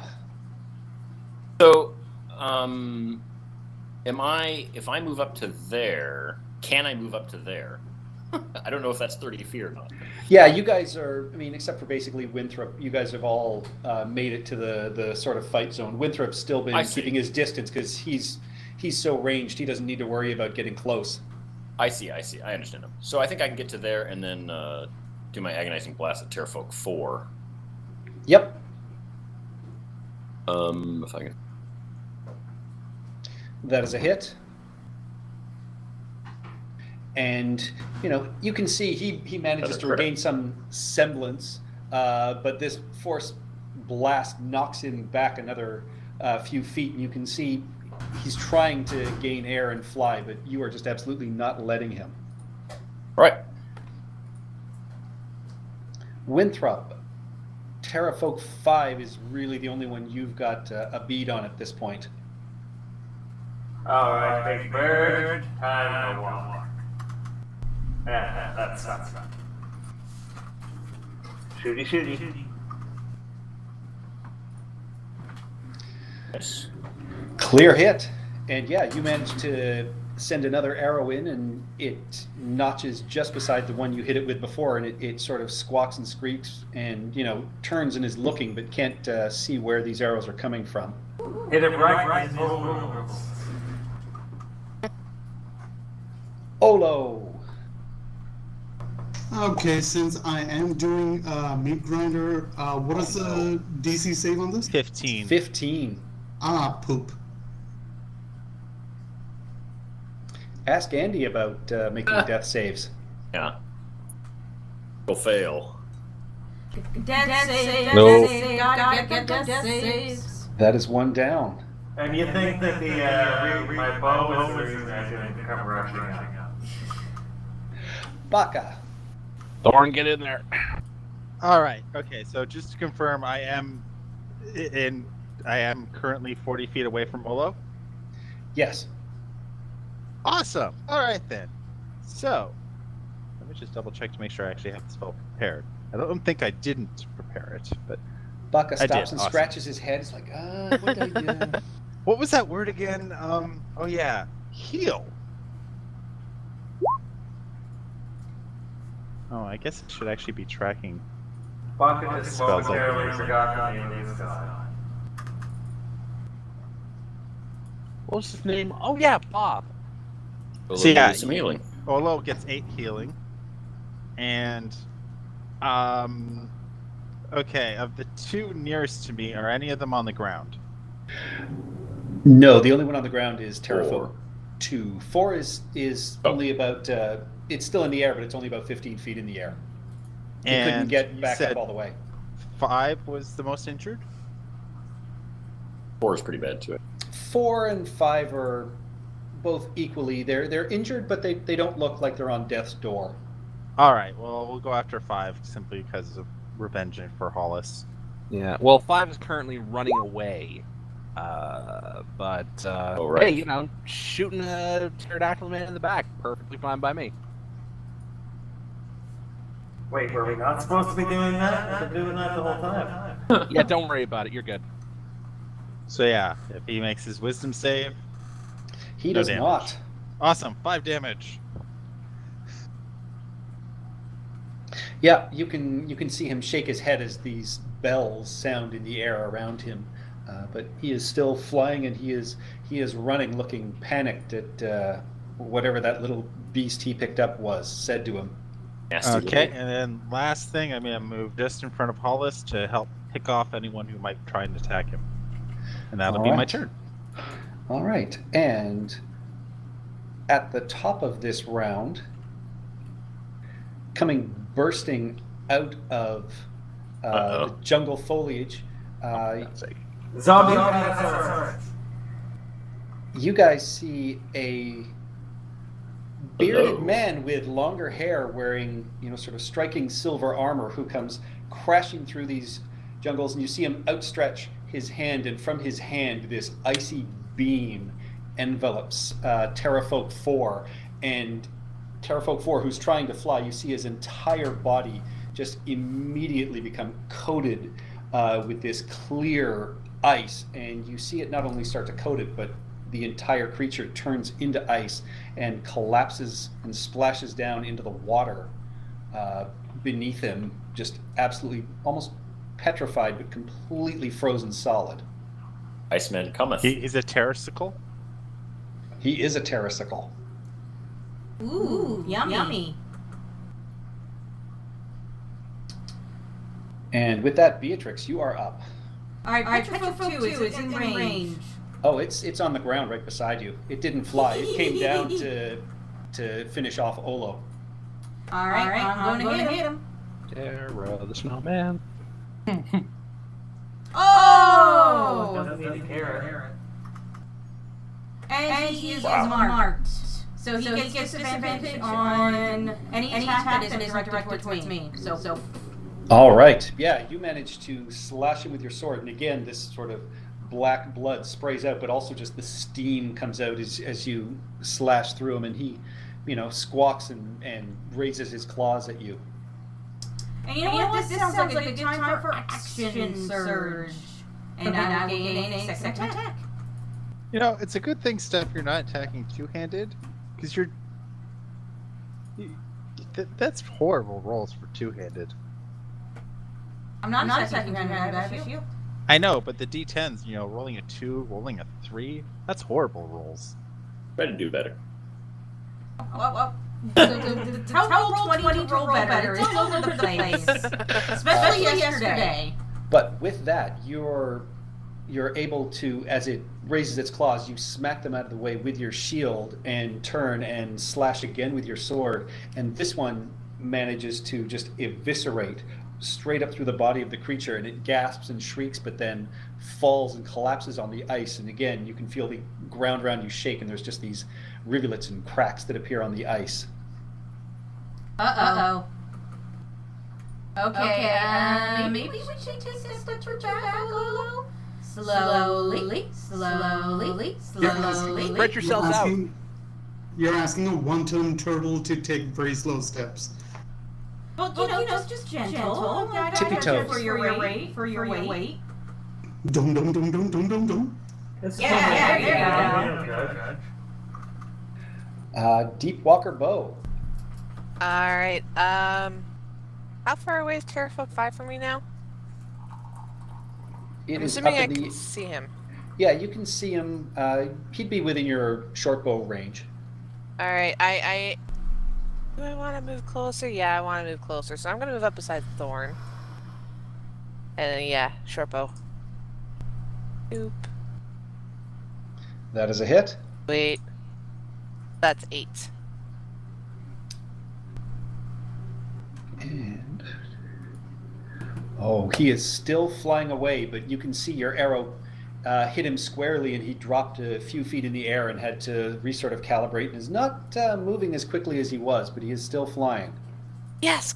Take him! Take him! He's almost down! And that brings us to Hollis, who is prone in the water. Excellent. So, I'm going to stand up, straighten my tie, raise my crossbow, and drill him in the back of the head. That is a hit. For 7 damage. And that is enough. Yeah,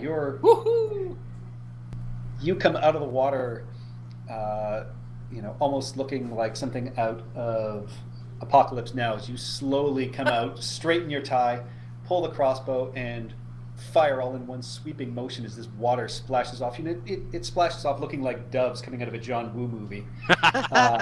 And How ironic, you fire. I just watched A Better Tomorrow. Oh, perfect. Nice. And so your bolt flies right into the back of this creature's skull, and it just plummets and skids and bounces along the ground and comes to a rest a fair distance away in the jungle. I choose my rides. Welcome to the jungle. Who is this? With that, you guys are out of combat. Who is this icy man who took out one of our quarry? Hello, who are you, sir? Good morrow. I am Artus Climber. I'm sorry. I was attacked by these brutes earlier this morning. I'm sorry you got caught up in it. You can see I put up a defensive shell, but they were chasing me a little bit hard, so I had to duck down for a little while. I'm sorry they had to cause you any grief. Hey, the icy terrain in the jungle is it's a nice relief. That you're doing. You said he was wearing silver armor, correct? Yes. Like heavy armor? No, as you look at it, it looks like it is a very nice, almost sort of mithril sort of chain. So it looks very light the way he wears it. Fancy. Yeah, his outfit looks, it's worn, but you can tell it is very high quality. So, and he just, sort of looks around at you and just says, what brings you into this part of the jungle? I mean, so close to Firefinger is asking for trouble. Well, I rolled an inside on him for 22. Is he telling us the truth? Is he hiding something? Is he here to kill us? Yes, he's here to kill us and take our stuff. Should we kill him and take his stuff? So many questions. Well, from what he's told you, just that these Terrafolk attacked him, and so he, sort of ran away to regroup. He certainly seems genuine. So he's not here to play a screamer soundboard at us. Got it. No. Excellent. You haven't actually asked him why he's here. He just asked you why you guys were here. And we're doing all these insight checks. What can we figure out from this question?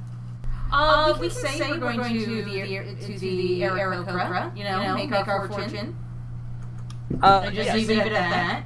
And Hollis sort of brushes the water off of his jacket and says, "Well, yes, good sir. We're here to see the Aarakocra, and unfortunately, this was the fastest way. We figured we might be able to get through here with a little less trouble than we've encountered, but guess you have to learn sometime."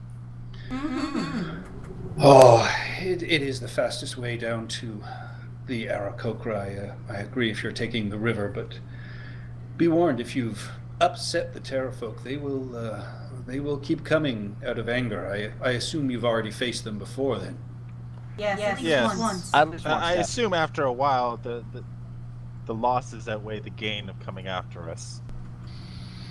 And with that, you can hear Echo or Iku, just sort of behind you, just say, I don't think she's convinced. They are vengeful creatures, but that is why myself and my partner, who I have to catch back up to, have been trying to move, as silently as we could through this area. Oh, so you're saying kill them all? Got it. Commit genocide. It's what the adventurers want. Well, I don't disagree. Is it genocide when they throw themselves at you? Yes, I have no problem with killing in defense. I don't know that I would counsel clearing all of them out. They Well, have I'm- as I'm much a not- right to live as we do. Well, I'm not Well, saying I'm not that, but I'm seeking saying that, out. when they Yeah. come after us, don't hold back. We're not advocating genocide in real life. Yes, we're No, a no, little no, upset. like that. Yeah, no, I'm not he advocating just points genocide. towards the terrasicle on the ground and just says, "I clearly have no problem with getting rid of them when they're attacking either. I'm just not going to They go out made of my me way to smell run into wine. them." So what are you doing here? So what are you doing here? Let's get this out of this very awkward conversation.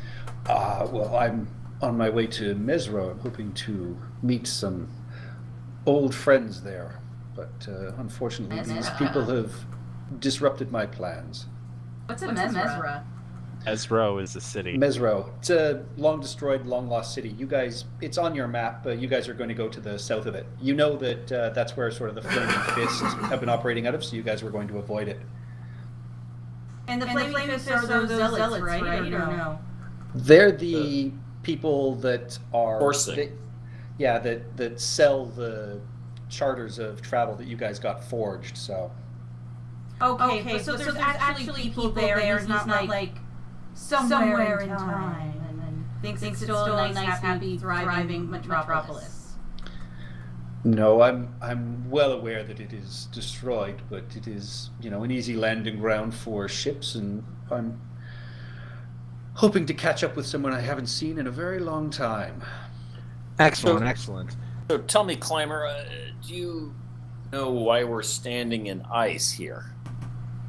Oh, I created it as a defensive perimeter. Ah, well, it's a quite refreshing place to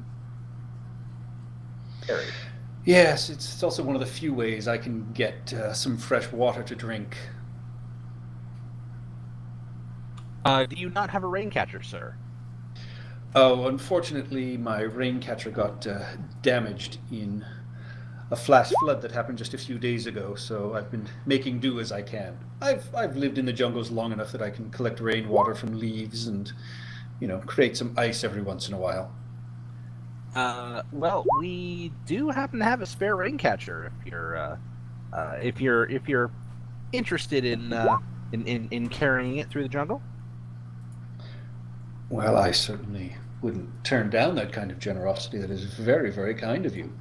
Well, you did give us a little respite from the heat, of course, and you did flash freeze that one over there. So, quite honestly, it's the smallest token of generosity that we really, could give. Honestly. Well, thank you very much.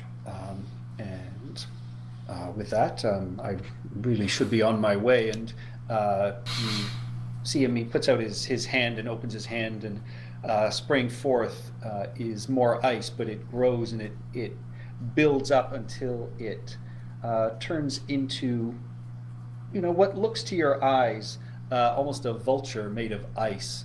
But he makes it, large enough that he can then sort of climb on it, and the wings actually begin to fly. And he says, "Good luck on your quest, and if we meet again, may it be under better circumstances." All right. Yes, sir, Mr. Ice Man. Just call me Artis. Artist. Bye, artist. Artis or Arctic? Have a safe Artist. flight. Okay. And with that, he takes the rain catcher, and you see him fly off to the northeast towards Mesro.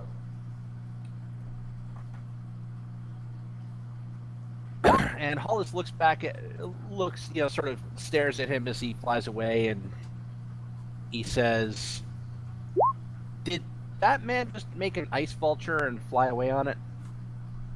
Yes. No, I do believe that was a buzzer.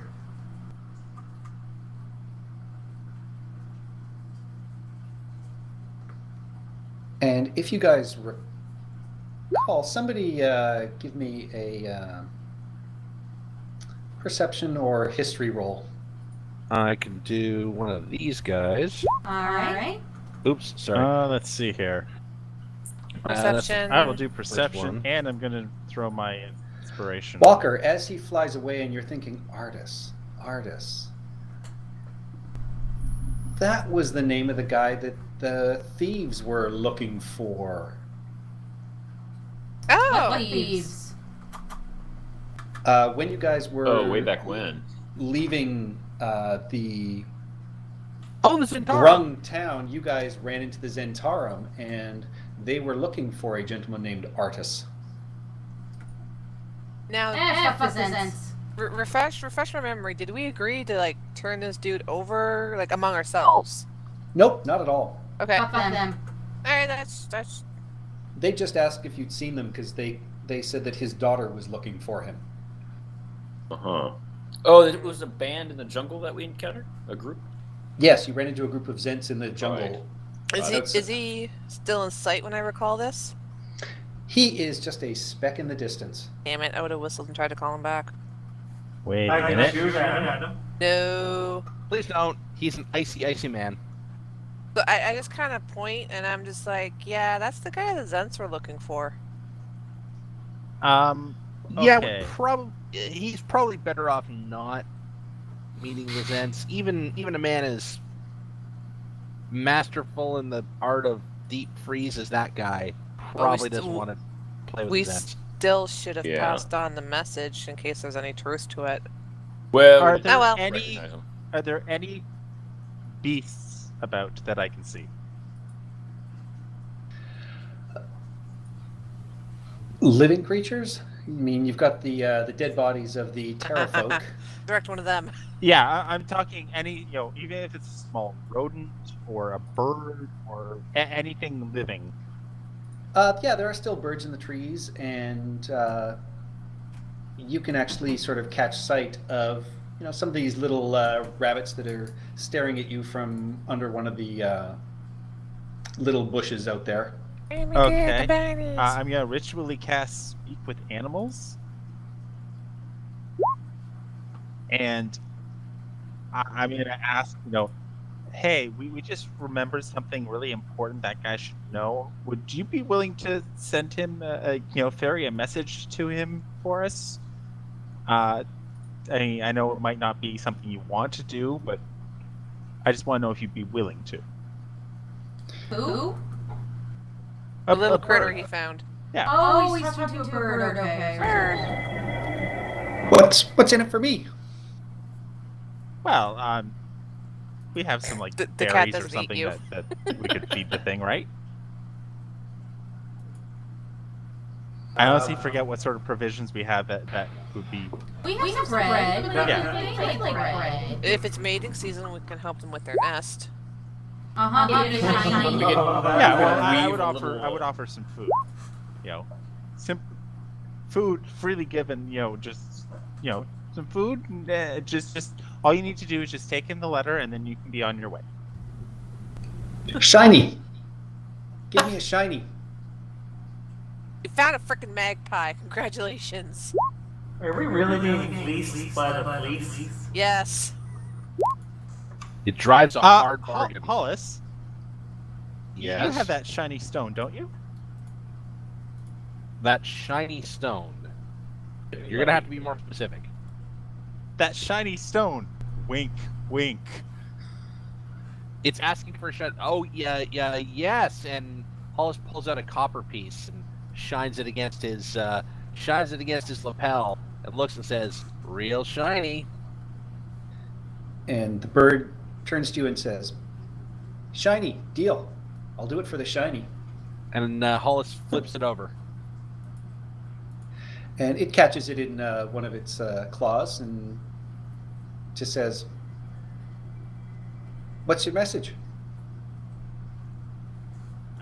We ran into some people who said they were looking for you on behalf of your daughter. That she was looking for you, and that's it. And we write it out. I'm assuming we have some parchment. Can I suggest we condense it? Zentarum looking for you on behalf of your daughter or something like that. Yeah, that's Yeah. what I'll say. Yeah, that's a good one. Because then, hey, my daughter's involved. But, oh, it's the Zentarum too. Well, Like, that we don't know if could, his daughter is I the forget how Zentarum. many days ago it was, but we go some X days west or northwest. Zentarum might not translate into a bird's. No, you're No, writing this a would be note. a physical Yeah, letter. yeah, yeah. We're writing an actual note. We'd have a scrap of parchment that we then tie around its leg or something like that and ask it to fly off and deliver it. Okay, and it does so. It allows you to tie it around its leg, and you see it fly off, and about 40 feet away it stops on a tree, and you see it pick the string from its leg, and it just lets the letter fall to the ground, and it just flies off on its own with, its, with the copper piece in its talon. You baby bastard! Is everyone betray least us you- in this place? You know At what? least- We Hollis, tried, guys. We Hollis, tried. I was expecting you to not give it an actual coin. I It's thought just you'd a give it like a penny. minor illusion. At least you didn't Oh, try to it's a charm a copper earthworm. coin. Whatever. Yeah, You get inspiration for that, though. Well, this part's going on. Is going on. I kind of want to try and attract one of those little unicorn bunnies that what's-his-face was trying to grab. Okay, give me an animal handling check. So, what are you doing? This is fun. Yeah, it sits very still and is just watching you at this point. So it's allowing you to get closer and closer. So another animal handling to try and I don't know, can you make them like with animal handling, can you domesticate them or does that take a while? Over time, you could. Well, Can't make them jump into the stew pot. Oh, sure. Animal friend on his ass. He's coming with me. So he's your new Ranger's familiar? Yes. Well, 24 hours. Till he dies, there's my fun character. Yeah, absolutely. It looks at you, and you can just see its floppy ears sort of, flop backwards like it's in danger, and then they just kind of relax, and yeah, it hops towards you. All right, so same with Murphy, because that's what we did to him. You now have an Almirage. Yay! Well, 24 hours. And it is a, tiny fluffy bunny with a small unicorn horn. And yeah, it will sort of happily, nuzzle into you, and its nose kind of twitches, and you're able to feed it, and it hangs out with you. Perfect. This is the same husband that I had to step. What?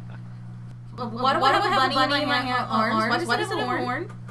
What, you don't like it? Wait, we can't have it for dinner. No! All right.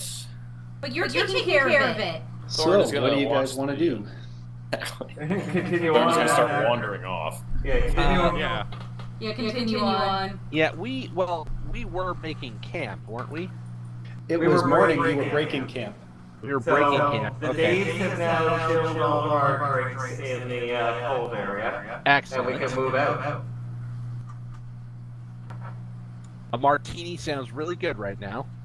You guys have some ice cold water, which is the coldest water you guys have had in a while, and yeah, it is very refreshing. And with that, we'll take you guys to the player's map, and Oh, that was something I wanted to ask you about because I noticed it in Xanthars about using the tools. Yep. Can we use the cartographer's tools, those of us with cartography, to fill in a missing part of the map? Oh yeah, all of these white areas disappear as you go through it, so you guys will be filling it in. Oh, no, I'm saying one of the abilities with tools is to fill it in without going there. You could with some of this. I mean, that's why you guys were able to, working together, figure out that the place you were going is one of these 2 locations down in the south. But you can't, many cartographers have tried with chult to map it, and right now you guys are, sort of doing more than most, but you couldn't just sort of randomly pick stuff up and figure out where stuff is. You've still got to explore it. Okay, I can't like kind of guess in edges of mountain ranges or where rivers might end, kind of thing. Well, most of the mountains we actually can see because they rise above the treetops. Yeah, no, it's If we were the to climb a interior. mountain, we might be able to get a good shot. There you go. Yeah, I mean, but from where you are right now, you're in the midst of, jungle, and so you're not really able to get a good sense of anything that's not been explored yet. Okay, I'm going to suggest we go straight east, not Mesro, towards Muhaha. Yeah, you guys are heading southeast at this point, so you're going to go south of Mesro at this point. And you can see Firefinger, it's probably,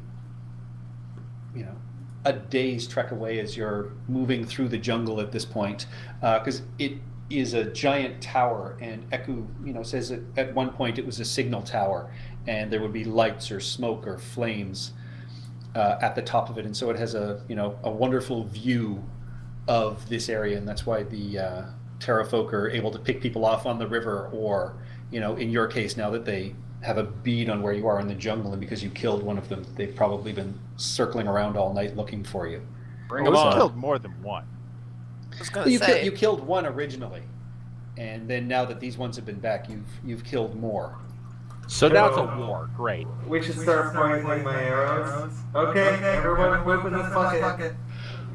No. Well, she suggests one of 2 things. We can move a little more slowly and go a lot more stealthily, or we can move a little more quickly and a little more haphazardly and try and make double time today.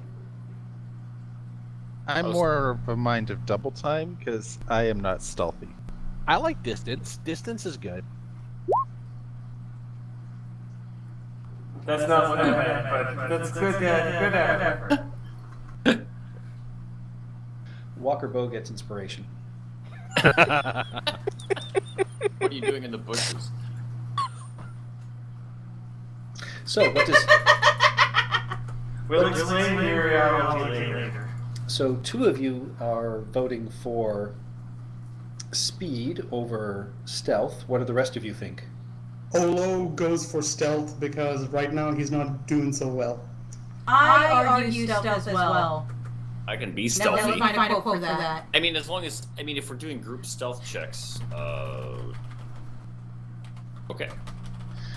Stealth means, slower, so we'll still make a day's travel, but it just means we're being more cautious, and we'll have a better chance at spotting any troubles. All right. The Let's be- supreme art of war is to subdue the enemy without fighting. And by stealthing, we will subdue the enemy without fighting. Or Well said, Sonny. It's one arrow. Okay, so right now it is 3 for stealth, 2 for speed. Hollis, what do you think? I thought I was one of the 2 for Oh, speed. you were one of the Yeah. speed? Okay. I don't know. I guess we'll go with stealth. That's 4, so the group votes for stealth. Everyone And- roll.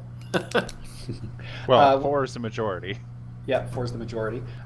With that, We tell George to be quiet.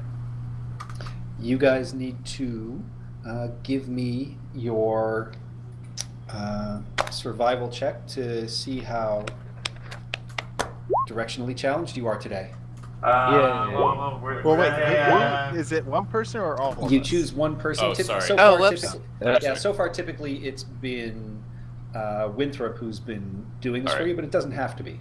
Well, it's been. Well, I thought it was Can we- Anku because I thought Anku has like a +8 She does, and with Winthrop's help, it gives her advantage. advantage. So, Yeah, yeah, I think so that's it's what still it one of sounds you good that's, to me. that's helping. Yeah, Yeah, because I fine, have yeah. survival as well, but I'm only at a 6 currently. Yeah, my survival's in that.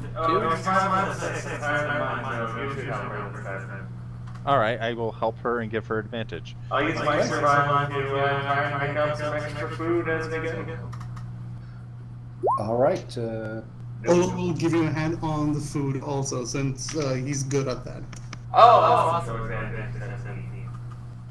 All right, and with that, I will say let's have Walker, Bo, Beatrix, and Thorn each roll me a d20, please. See what your random encounters turn out to be. Uh-oh. Oh, I got a 1. That's never good. Never good. Ooh. Down pretty the low end of the spectrum. It Well, could usually be on these lists, it's that you roll a d20, and depending on your range, you have an encounter, and then you roll to see what the encounter is. 1s are never good, though. Yeah, usually it's the high end where you don't have an encounter. Depends on how many expectations that the writers of this were expecting to subvert. Yeah. And with that, you guys, start slowly making your way down to the southeast. Everybody give me a group stealth check, please. Hollis, Please be oh, stealthy. there we go. Yes. Oh, I forgot to say. Winthrop is carrying this group. Hollis gets on his guitar and plays doom doom doom doom doom doom doom doom. I am playing the quiet song, the quiet song. This is ideal for Pink Panther theme. And with that, you guys, make your way through the jungle. You're sticking to the denser foliage. You're waiting for, when it rains to keep moving and move through a lot of the larger open spaces. And you have a fairly quiet day as you're traveling.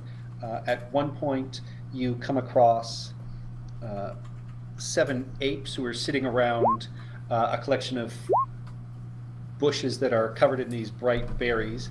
And as you come past, they all stand and thrust their chests out and make threatening displays and signs that they're defending their food. And you guys sort of stop and slowly sort of back away and move around them, and they just end up looking fairly pleased with themselves, but they end up leaving you alone. If they start throwing these, be prepared to return in kind. I am not pooping in that bucket. Poop in your hand, return fire. And as you guys continue moving through the afternoon, you come across at one point the bones of an unarmored humanoid that's been lashed to a tree by vines. I am going to heavily suggest we walk around this tree. Yes, I want to see if this is a known plant that eats people. Like the one Oh yeah, no, I'm walking up and I'm looking at, investigating. Here, no. Alright. Call Take it. the I'm looking at it and from poke far it. enough away. You may poke it with the stick. Here's our 10-foot pole. Go and poke it. Do not touch it with your hand. Still have that 10-foot pole? I Yeah. started Okay. with one. anything I recognize that this being my favorite terrain? You guys, you walk up. Give me an investigation check, Walker, as you move towards it. Poke it with a stick. Yeah, you poke it with the stick, and one of the arms of the skeleton falls to the ground. And as you're sort of looking around, Winthrop and Eku at the same time, both of you just sort of say, "Batiri goblins," and Winthrop explains that what this was the goblins had probably captured somebody. They tie him to a tree or a plant usually and douse them in honey and let the ants come and eat them as some form of punishment. Oh, terrible punishment. I saw it once when I was living with them for a summer. They captured my whole party and took them to the ants. But me, I was able to talk my way out. Pleasant folks once you get to know them. Right. Hollis sort of leans towards. Sorry, I keep forgetting people's names here. Leans towards Beatrix and says, "He's a coward, isn't he?"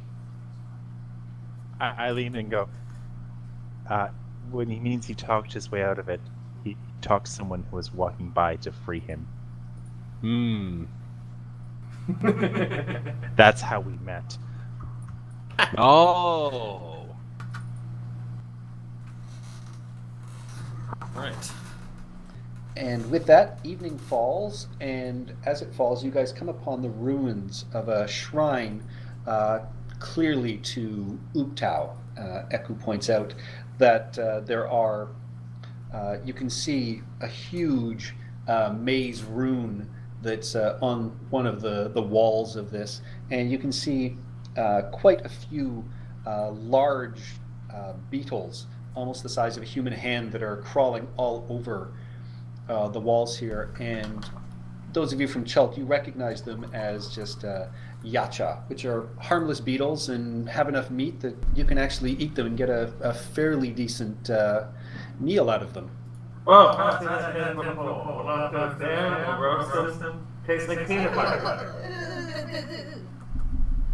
Oh, it'll Hey, be it's free fine. it's free Fatty. protein. Fat. And I do need some protein with this jungle and running in heavy armor and all that. Yep, and I mean, at this point, you know, after your battle and your walking, you know, you guys sit down, you each, you know, have to really drink, you know, your fair share of water, and you're able to collect a bunch of these beetles and, you know, scoop them out, and Walker plays with her food as is normal. And, you know, Eku lets you know that, you know, the idea of Uptau and these mazes, you know, oftentimes if you trace the pattern of the maze, it's a way of showing homage to Uptau and gaining favor, as the maze is, you know, what his symbol is. So, you know, she asks if any of you actually want to try and do it. Hollis will. Oh Hollis yeah, will- Walker wants to. Actual maze or a picture of one on a wall? They're giant runes, so it's carved, and you can see as you walk up to it, it's, you know, it is actually carved inside it. So, you know, you are able to take a finger and sort of trace it through. But Eku warns you, you might want to clean it out with a knife or one of the sticks first. You know, if you... I've seen people try and clean it out with just their bare hands, any moss or greens that are growing over, and Uptau sees that as a failure to complete the maze. Just a word of warning, and she kind of winks and smiles at you. Oh yeah, I would do it and help clean it out for anyone else who wants to. All right. Yeah, I'll Fair give it a enough. shot.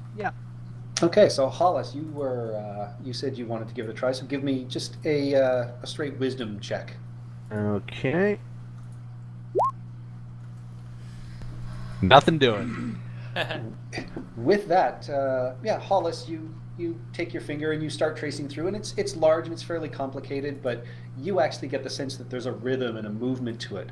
And as you complete it and move it to the other side, you start to hear a rumbling, and you can see that one of the back walls of this temple, which are still slightly standing, slides across to the side, and you see a set of stairs leading down. Gentlemen, ladies, I think I might have opened a secret door. Let's go down it. Oh, yeah. Magic fingers. Walker Bow goes straight to the obviously. entrance and just starts peering down. Obviously, you heard me. It is pitch dark down. You can see the stairs lead down about 20 feet and then sort of fades off into darkness. 60-foot We all dark have vision. dark vision. Yep, and I mean, everything's just sort of dimly lit, and the stairs just seem to continue down. And you can hear Eku, you know, slightly chuckle behind you and just says, "It's a fairly comfortable little underground chamber. I've used it every once in a while, but it usually takes me a couple of goes to get the maze. Well done, Hollis." And Well, she thank says, this will be a wonderful place to spend the night. It is cool and out of the rain for a change. And the And I'll Daves tell you won't what- even have to put up the tents. Is it I'll big tell you enough what's not down for the Triceratops to get in, or does it have to stay outside? Because I'll stay outside with a Wanderlust. Wanderlust, yeah. No, I don't think the Triceratops can make it down the stairs. They're I think Wanderlust would be able to stay outside. It's also a fairly contained chamber, so Wanderlust would make it disagreeable. Yeah. He has the Triceratops. And so with that, you guys are able to have a very restful evening, and everyone's able to sort of wake up nice and refreshed and feeling better for having slept on a flat surface instead of even on a fairly comfortable jungle tent floor. Mm-hmm. Well, the good news is I had a spell slot, so we have at least 10 gallons of water. Ooh. Nice. I actually had 2, so we could have more if we need to. What? Yeah, no, you will definitely after your battle and your hike today, you definitely would want the extra water, so you're able to fill up everything you've taken out of your barrel, and you're able to collect the water that's in the rain catchers. Oh, sorry. wait. It's I didn't mean casting at that. a higher level. Okay, we'd actually have a total of 30 available to us. Yeah, that'll fill your everything, so you guys are back up to full, and you're able to sort of drink deeply in the morning as the sun is blazing hot overhead this morning as you guys exit your temple, and Eku lets you know that we did well, and we moved stealthily to avoid the Terra folk, but so is today the day we try and make up some time, or do you want to keep moving as stealthily as possible and just be a little safer? I think we should beat feet this time. Yeah, she estimates you guys are 2 solid days travel through the jungle before you reach Ataz Muhaha, or one day if you guys really push it. I vote for pushing it. Yeah, they probably lost our trail by now, so it's not like Hopefully. it's impossible for them to pick it up again, but I think we're in a pretty good position. Yeah. Sure. Hoof it. All right. So with that, Eku will make her rolls, and you guys push through. You move, at a higher pace, using up most of the water that you guys have used, as it is just punishingly hot outside on this very, very clear day. And you guys are making it, through the jungle. Can I get, let's see, Winthrop, Hollis, and Olo to roll me some d20s to see how your random encounters go today. Okay.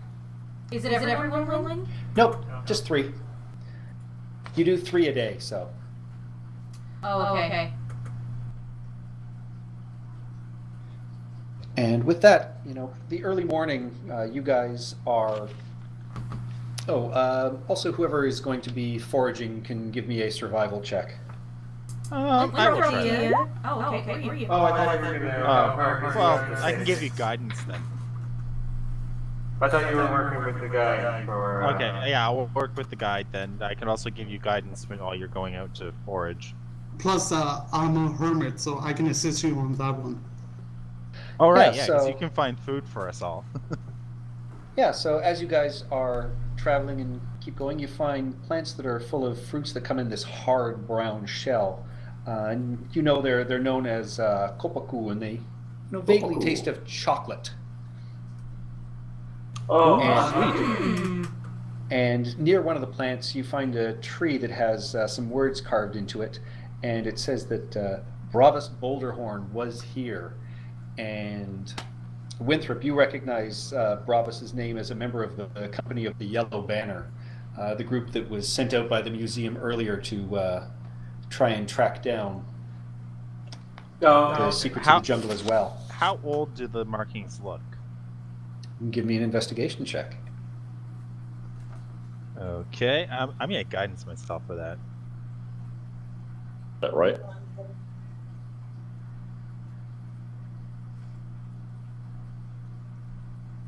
I have a -1, so I'm not going to investigate.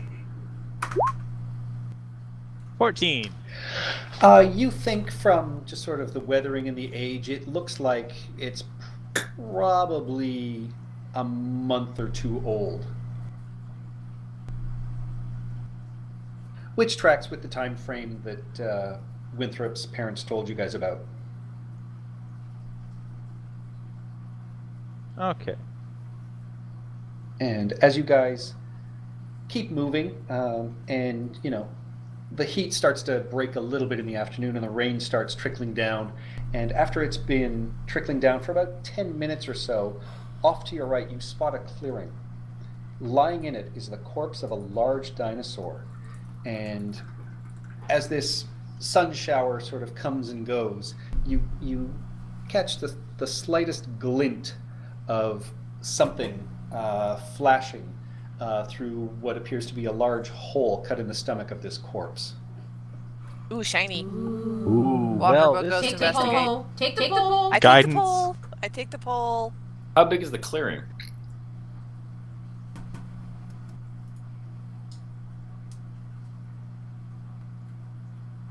The clearing is quite large. Were we supposed to see those? Yes. See what and- now? I have a cat in front of me. And as you move forward, you can see that, coming around the sides of this are just a couple of zombies that look like they've been, God damn it. tearing chunks off of it. Just Sorry, two? cat interference. A natural just two. world in miniature. Just two. Yeah, Oh, we go just in there, killed them. Walker, and take Oh care. yeah, I'm going. I kind of went ahead of anyway, so I'm assuming I'm the first one that sees the zombies. FYI, we have 2 Yep. rounds before the army shows up. FYI, Olo is fully healed. Yeah, we're just gonna attack him. That's my attack. So you see these two zombies, and they're not really paying attention to you as they're still trying to grab chunks of this giant dinosaur's flesh. And based on this image, this dinosaur is probably 25 feet tall, but it is collapsed sort of on the ground, so it is larger than it appears. Do It's I a T-Rex. Do I see what was glinting out of its innards? It does appear to be a T-Rex. You can get closer, but one of the zombies is on that side of the body, so to get much closer, you'll have to deal with it first. Well, we do sense that shot there from mine at 25 now. I'll shoot at the zombie on the left. Yeah. Are we Yeah, rolling I- initiative, or are we just doing Well, this? they don't see us, so I'm assuming we just shoot. But yeah, as No. soon as I see the zombie, I just take out my short bow and I shoot. I just realized something, by the way. I'm not actually proficient in crossbows. Yeah, it just means Oh, add ours. your proficiency Like bonus. light crossbows. Now I still would have hit the last one because I think I hit it with a 50. It's a light crossbow. Yeah, I'm proficient with hand crossbows, not light crossbows. Oh, Now is I this still no? hit that last guy because I hit him with a 13 out of 15. But it's still an unwieldy weapon for Hollis, so Hollis kind of tosses Beatrix back her crossbow and says, "Thanks. This was very helpful." Now since they didn't see us, does that count as a surprise attack? It is. You guys will get a surprise round, and I'm just going to say you guys are Perfect. able to clear them out quite easily. Okay, I dive in and I see what was glinting. Guidance. Pulse, wash your Prestidigitation. hands. Inside, so you can see it appears to be a silver scroll tube that is just catching little bits of sunlight, and it is wrapped around the body of what appears to be a rotting corpse in the center of this T-Rex's belly, and you can see there's a couple of other bodies in there as well. Oh no, it ate some wizards. Fun times. So, Wizard Eater. anything else of value on the bodies in the gullet of the T-Rex? Not that you can see from the outside. You can just, you can see, something glinting off of there, but everything else is a little further in. Get in I there, am Walker. not carving my way I into am this. diving in there. Oh god, Ew. Roderick. Again, I give you guidance for your ability checks. Okay, Alright. Do I Hollis is have to roll drawing anything? his rapier and he is facing outward because there's something coming. He knows this. All right. So Narratively, this is the time. Deep Walker Bow, as you climb inside and get your hand on this, you feel everything around you move and shake as There it is. this There it creature is. starts standing up and getting to its feet. And everybody roll me some initiative. please. That's more like it. Woohoo! I am inside a zombie. You're in the safest place possible. No, This that's is the worst place awesome. possible. You're inside a zombie dinosaur Yeah, filled another with zombies. honey. Ugh, I am quite happy with this. There we go. Oh, Hey, we're dang all it. rolling decently so far. There. Unless you Oh, want to replace mine with my Please original don't roll. jinx it. I didn't roll it yet. I rolled a 7. Yeah, I rolled a 17, but I didn't have myself selected, unfortunately. I am immortal. No, you're immortal. I'm a immortal. I can't really say it. Imtortal. Portal. Immortal Why am I Tortle. tongue saying it? Okay, I'll just be. Immortal Tortle! I am a god. Oh, look at that thing. So I don't think the rabbit stuck around. It's probably a new base. Oh dear. That is one ugly mofo right there. So it's no longer Indeed. a beast, is it? It is where not am a I? beast. It is not. Way at the bottom. I don't see Hollis in vicinity. You were eaten the moment Sorry, you I stepped in. got sent you to the wrong layer. Okay, cool. Are we ready to do this? You were over there. Sorry, Yee. can you add me in, Patrick? I'm not sure if I can. I rolled 17, but I didn't have myself selected.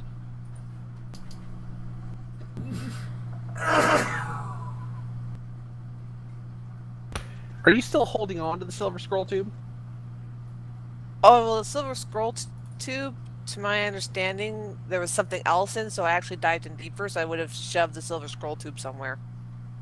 Well, you would have to, yeah, you would have to get it off the body that it is in, but you can do that. So, first up is Olo, as this huge creature stands its ground and it swings its tail around and just obliterates one of the small trees that is on the side, and it starts, opening and closing its jaws. It seems like it is getting up. What do you want to do? Me? I'm gonna Olo. stab it. Oh, Olo. Olo's up first. You can stab it in 3 seconds. Well, I chugged down whatever I had in my hand. I'm not even checking what it was, and then, well, how does its tail look like? I mean, is it like?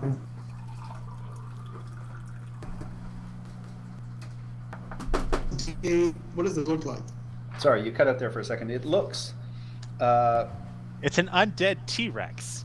yeah, it is a huge undead T-Rex. So it is a Tyrannosaurus Rex that has all these gashes and scars and things pulled out of it. It's got, still these massive teeth, but it is clearly an undead creature. So it did finish standing up, right? So it's Yeah, it is now standing up. okay. Do I see any bones in its legs being exposed or anything? Yeah, you can see some areas certainly where the skin and muscle have been peeled back.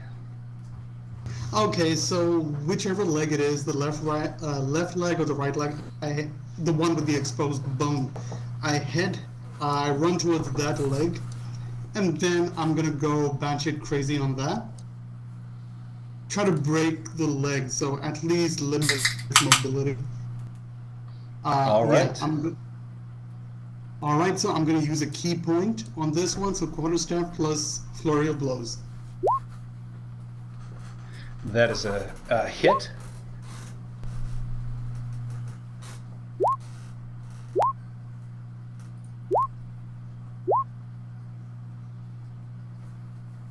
So yeah, And for those are roughly- both hits as well. So yeah, you swing and then you claw, and I mean its flesh just sort of falls away, but your staff cracks bone, but it's they're still large, thick bones, so you don't break them in any way.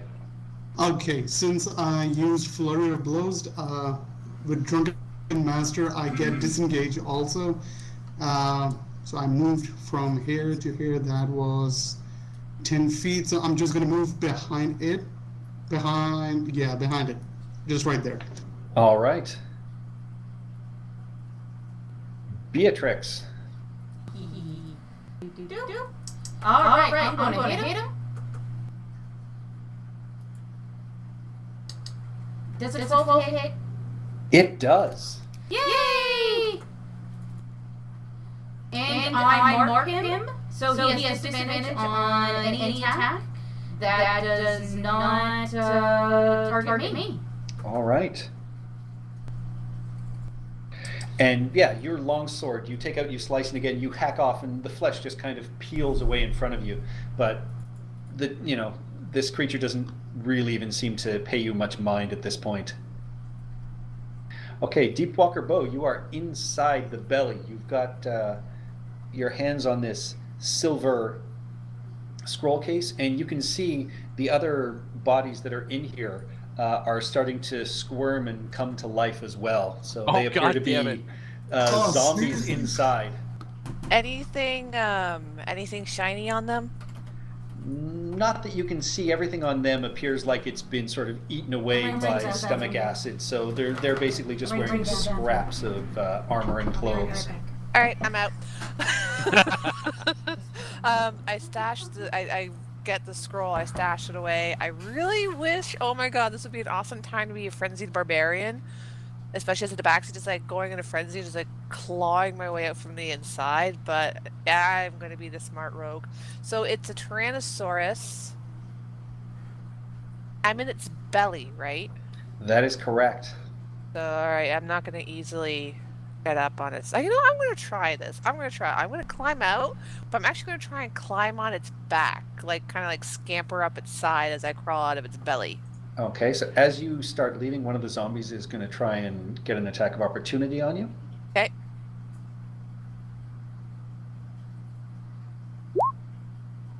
But you manage to scamper away quickly enough, and yeah, give me an athletics.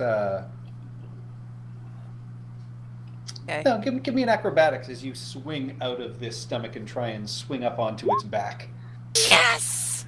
Yeah, you're able to. You scamper out and digging your claws into this flesh, which is peeling away as you go. You manage to get yourself out of this, and I mean, your fur is now covered with, sort of goo and gross viscera that was inside. But you are riding the back of this T-Rex zombie. Yeah, I'm gonna need help cleaning up after this guy. I'm not doing it myself. It's gonna be fun cleaning yourself. Yeah. I am not doing it myself. I'm jumping in that river. But yeah, as I like crawl, you just see this like gruesome, gore-covered walker boat crawl out of the belly, scamper up the side, screaming, "More zombies inside! More zombies inside!" I hear Merlot can remove stomach acid. You hear what? Merlot. Yeah, box called the hand, so they're all those. Yeah, so I just scream out, "There's zombies inside! There's zombies inside!" as I scamper up the side. All right, and with that, Hollis, you are up. Okay. As you know, from behind you, you just start hearing this roaring and grumbling and groaning, and you realize you might be facing the wrong way. I might be facing the wrong way, so realizing kind of what's going on, Hollis is going to grab, so Hollis is standing beside sort of some vegetation right now, right? Yep. Okay, so I'm going to reach into the bush. I'm going to grab as many vines as I can, and then I'm going to run up the tail. I'm going to try to run up the tail onto this thing's back and lasso the thing in its jaw. Like, I'm going to try to like loop the vines around. Okay, first up, give me an acrobatics to see if you can make it up his tail. This is why we drop all this back alone, because people try shit like this and get eaten by zombies. And yeah, with that, you scamper up its tail, but the flesh falls away, and unfortunately, you're not able to get enough purchase to get up onto its back. As what you're walking on is just it falls away around you, and you gain no purchase. Damn. I was gonna. So you're lasso right the thing beside around its the muzzle. tail. Okay, so I'm still like scrambling up this thing's disgusting back. Yeah, you're scrambling up its tail, but you're not making much headway. Okay, so I'm guessing that's my action then. Yes. Okay. Well, I mean, it's obvious what Hollis is trying to do. So if you guys want to stop him from committing suicide in this particularly entertaining way, you know. What I is missed he something. going to do? What is it obvious that you're trying to do? Well, Trying to I've harness got a it. bunch of vines in my hand, and I'm running up its back towards the back of its head. I don't think you do it. Bomb. You do you. What do you want on your tombstone? Right this down. Hollis died the way he lived. Awesome. Winthrop, how do you live? Well, fairly enough, and you guys slumping through rotten flesh. But I'm gonna fire at the thing feeding the lives, and because I keep forgetting, I'm gonna cast, like I should have been the whole time, Hunter's Mark on the T-Rex. Well, last round you weren't within the 90 feet to be able to do it. Oh, that's a good point. Now I am. So, Hunter's Yeah. Mark. When you're firing from the far side of the planet and still hitting. So there, I'm out of spells for the day. And, What are you talking about? This is a new day. Yeah, you're right. So, perfect. Yeah, we slept in a cave. Yeah. Or sorry, an hidden underground temple. Yeah. That is a hit. Oh, that's the first attack. So Yep. I feel like second one.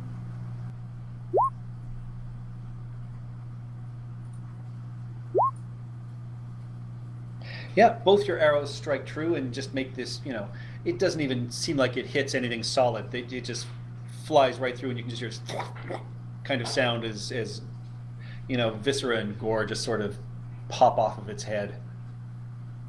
But it slowly turns its head towards you, trying to figure out where they came from, and you can see its nostrils starting to flare. And I'll back off between these two trees. Okay. Baka. All right, we're going to do something cool.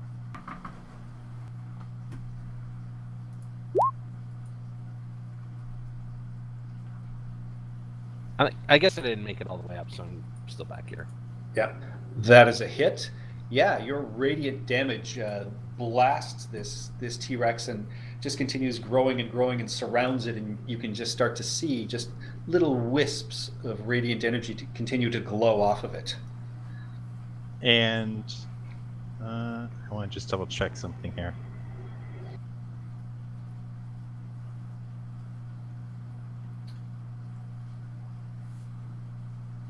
Is radiant energy, is a guiding bolt's radiant energy kind of like an ice cube on a hot skillet right now? I don't think it has any temperature. It just it continues to sort of glow and sort of sparkle as it typically does. But it's just around this gigantic creature. It radiates pretty impressively.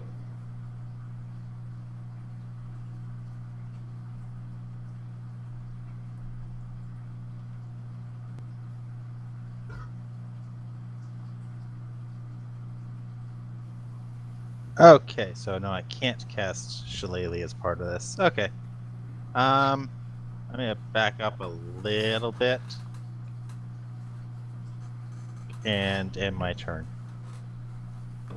Thorn, you see this glowing creature, and knowing that, you have a better chance to strike it. Excellent. Thorn will come up here and rapier attack. That is a hit. And I'll also do Divine Smite, and since it's undead, I get an extra 8. Yes.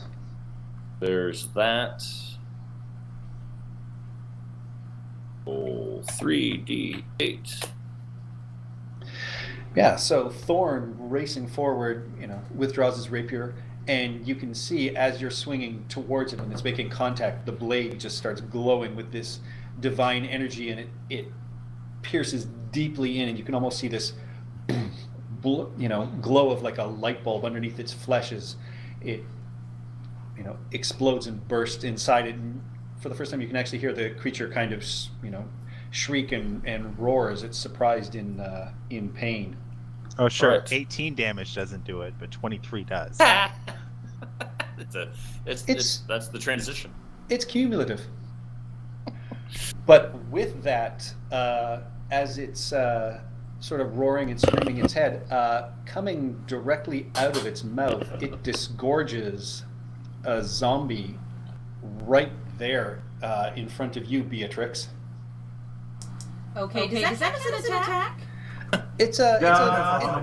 It's one of its bonus actions. Oh, It okay, that's a bonus defends action. zombies.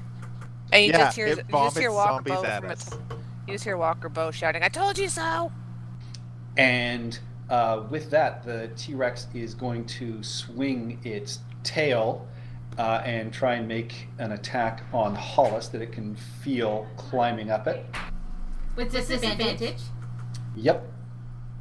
And then also after you're done, invokes an attack of opportunity. Yeah, this character. Oh god. That is still enough to hit, and you are knocked 10 feet away, and Whoa. you take 20 bludgeoning damage. It has a plus 10 mod. Attack of opportunity. Oh, that hurts. Okay. Yeah, you manage to slash it, and it roars, but it turns and comes down on top of you and tries to bite you. You can try. And with that, its jaws slam down beside you. You are able to get your shield and just knock its head off to the side slightly, but you can feel just sort of its teeth sort of gnashing and grinding as it barely misses you. Sweet. Oh, must be news. Sorry. Oh, and thanks to Cavalier because it's smart. Not only did I get that attack of opportunity, I also get to use my bonus action on my turn for another attack. It's going to be sweet. All right, and with that, we are back to It's the my top of the mark. round, and Olo. How badly does it look? Like, how badly hurt does it look? It's really hard to tell. It doesn't look like it's been injured that badly by you guys, but I mean, it's already been so battered and scarred up that it looks like a corpse anyway. So it's hard to tell how much damage you guys are actually doing to it. Yeah, I just realized that was a redundant question. How bad does a zombie look? Sorry. Better question, how much damage does it look like we've dealt to it? That is true. Because I just realized, where I'm standing, are there any vines anywhere near where I am? There are plants and vines hanging off the plants around you for sure. Okay, so Hollis, looking at Hollis trying to use the vines to get on top of it, it gave me an idea, and I came up with a very original idea. Wink, wink, nudge, nudge. I take one of the vines and I run towards one of the leg. Okay. Of the zombie Rex, tie it around it. Oh, you trying to trip it or tether it? Yeah, both. Okay. So, He's on the snow speeder. he. So I tied one of the legs and I run around both legs trying to see if I can, lasso both legs at the same time. Okay, give me a survival check to see how well you can sort of tie this up and try and make a good, solid sort of knot or attempt to tie it up. Please don't fail me. Yeah, you managed to, sort of weave in around, and you're not sure how strong any of these vines are, but you think you pretty securely got its legs tied. All right, so that's pretty much my action. I mean, staying within its ranged and not get opportunity attack, I just move behind near its tail. No, not near its tail. It's gonna smack me. No, that's a bad idea. Yeah, just a bit to the top, away from its tail and its legs. Okay. Here comes Beatrix with all the pain in the world.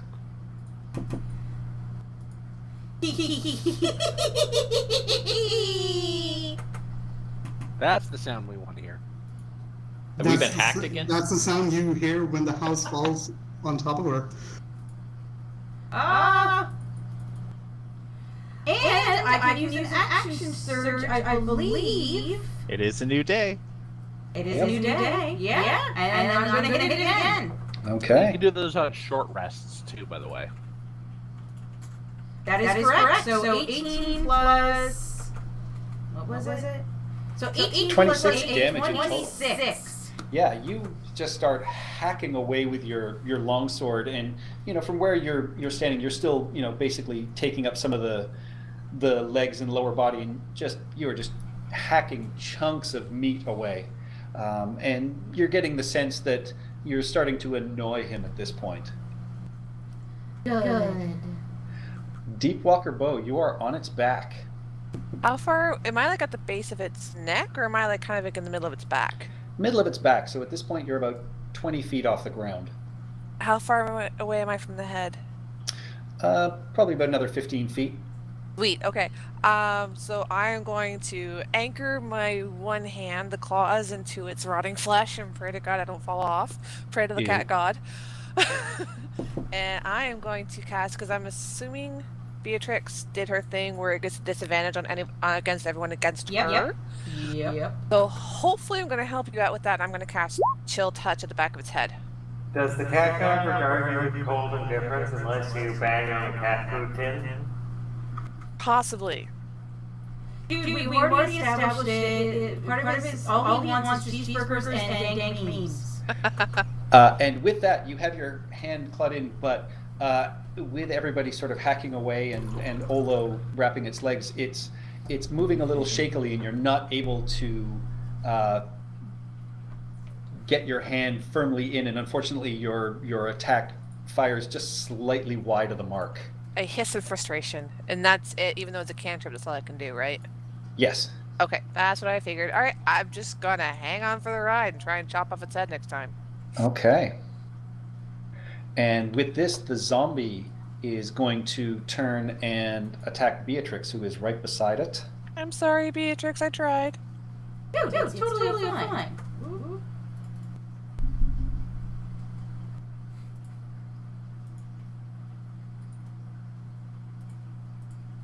Hello?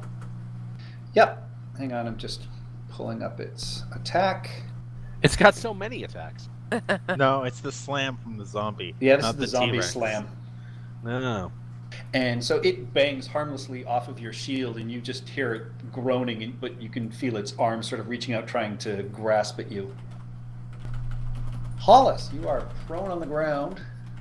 Yeah, okay, so Hollis is going to stand up and be very, very sad that he wasn't able to rodeo the T-Rex. Sorry, I'm just writing my my character portrait here, and he's going to. I don't actually have anything clever to say right now, but Yabba dabba doo. Yabba no, you know what? I'm gonna play the adult version of Vicious Mockery and hit him with another one of these. Oh God, please let the mic spammers not be here. Okay. No, none of that. And it fails its save. So yeah, you are able to unleash this, and you can, inside what is left of this zombified pea brain, it just sort of shudders and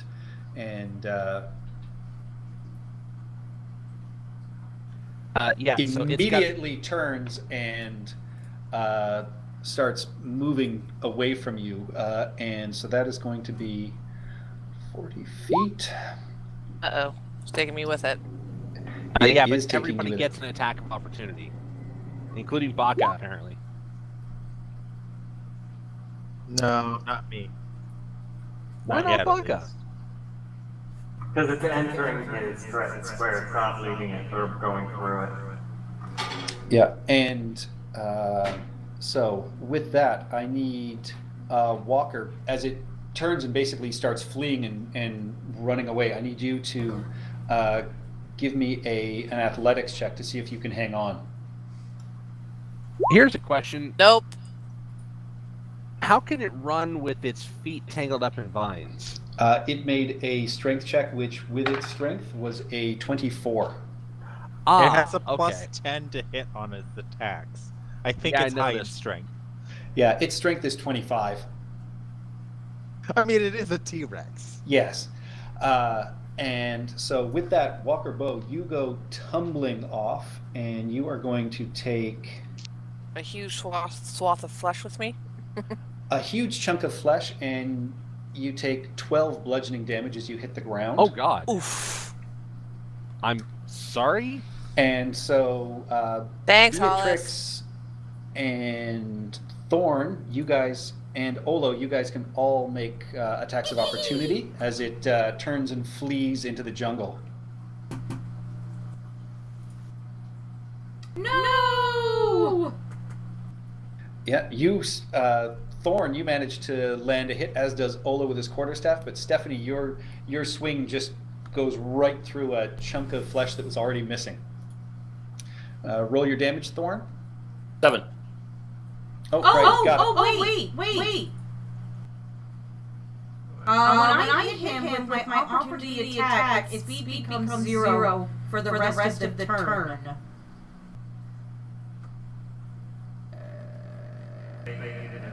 I did hit him. So does that mean that he tries to run but can't and does not invoke attacks of opportunity? Yes. Yes. Oh. I didn't know that. But Also, Walker Deep Bow's Walker, still on his you're back, not hit. so. Yeah, you're still on its back. Woo. Okay. And Well, he I'm can just take saying both he of them. can't move. Or at least he, for the rest of the turn, unless his turn was already over. Or is it my turn for Sentinel? No, he goes at the end of the round. Yeah. So no. Oh, so his okay. movement was 0. So yeah, he would not be able to react. Yeah, he can't use his reaction. Right. Okay. Yeah. Still And dealt 8 damage. 8 damage, yeah. It's not like it's like a fear effect. It's only his reaction. Like, he basically jumps away from me. I'd have to do it again to make him run away again. Yeah. And any more movement or bonus actions? No, except for maybe a bonus movement to go this way. Okay. Just because that hurt. Winthrop. Okay, well, I'll just keep peppering it with pepper arrows. You need arrows that are coated in pepper so that you can literally pepper it with arrows. Well, you have poison arrows, you know, send poop into this bucket. Yeah, and your arrow again sticks in and just this sort of sickening sound as it engages. Any movement? Any bonus actions? No, not really anything to do right now. So I'll just hang it back here. Baka. I'm also wearing a white shirt, so I don't want to get anything anywhere near that. It's better than a red shirt. Careful when Walker shakes to clean herself. Ew, I'm just trying like, clean yourself as a pug, like, No, I am jumping in the river. The first cat that really likes the water. Turkish fans do. If you're talking about Wow. domesticated cats. Yeah, And but tigers. most Wow. cats don't. I know a cat who likes to swim. Where are all you people getting these freakish cats? Big cats actually love the water. Tigers, leopards. Jaguars live in he was the part Maine Coon and he was tropical 30 climates pounds that without love being them. overweight. Anyways, Interesting, yeah. So yeah, that hits the big one for 16. Okay, I know it says if you cast a spell using a bonus action, you can only cast a cantrip. Can I cast a cantrip that's a bonus action?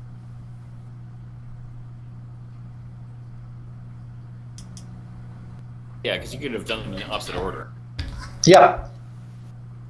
Alright, so I will cast Shillelagh then on top of that attack, and that will be my turn currently. All right. Thorn.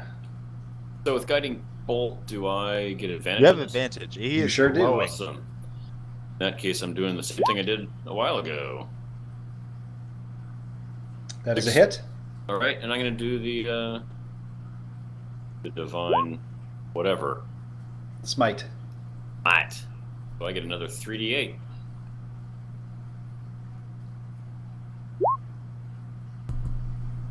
Seven.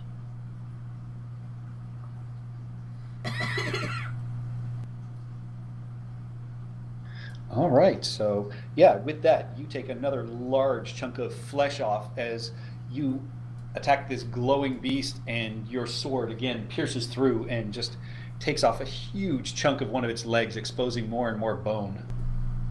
Nice.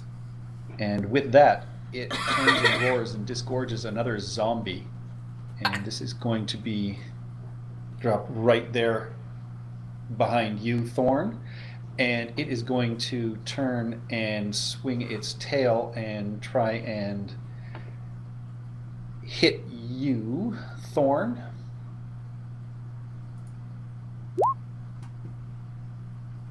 And it does. You are knocked 10 feet, you are prone, and you take 20 bludgeoning damage. Ouch. And then it is going to try again and bite down on the other person who's been doing damage to it, which is Beatrix. So 10 feet. Take your try. So like there. Yep. Right. Oh wait, he attacked Thorn, right? Yep. I rolled a 26 and a 28. All right, and so that's provokes an attack of opportunity via Sentinel. That is a hit. Yep. 11 more damage. Yep, you're starting to really start to take some serious chunks out of it, and you're thinking, you know, at this point it's maybe getting close to being bloodied. Oh, good. All right, now he can try and attack me.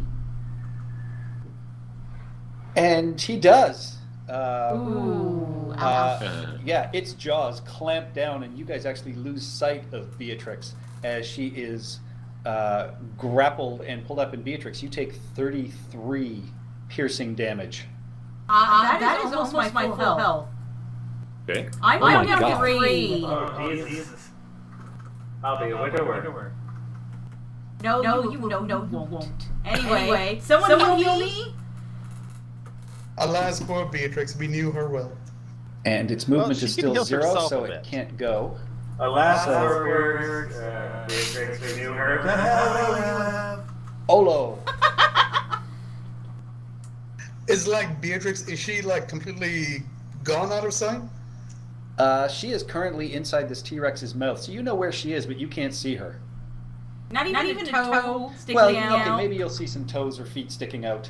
Wiggling. Well, I'm standing below the T-Rex, and this is going to be a very extremely awkward question to ask, but is it a male T-Rex? Really? Roll me a nature check. Keep in mind they're reptiles. God, I love Yeah. Davey. And then zombie. And also, what you hear from the mouth, Beatrix is sort of screaming, Don't dare go back to that floozy I saw in the picture! At your family's house just yet, asshole! Wow.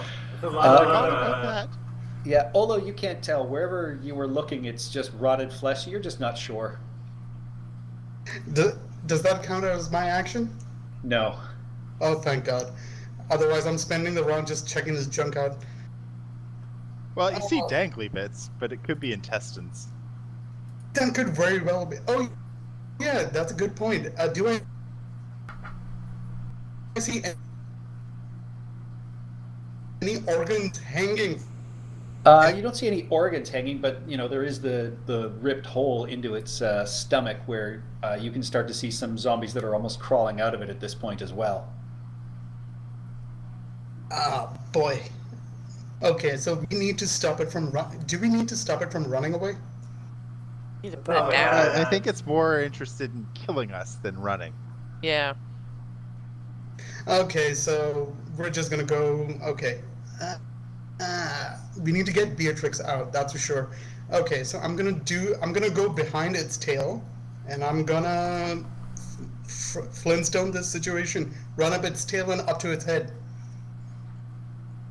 All right, give me an acrobatics check to see if you can run up its tail.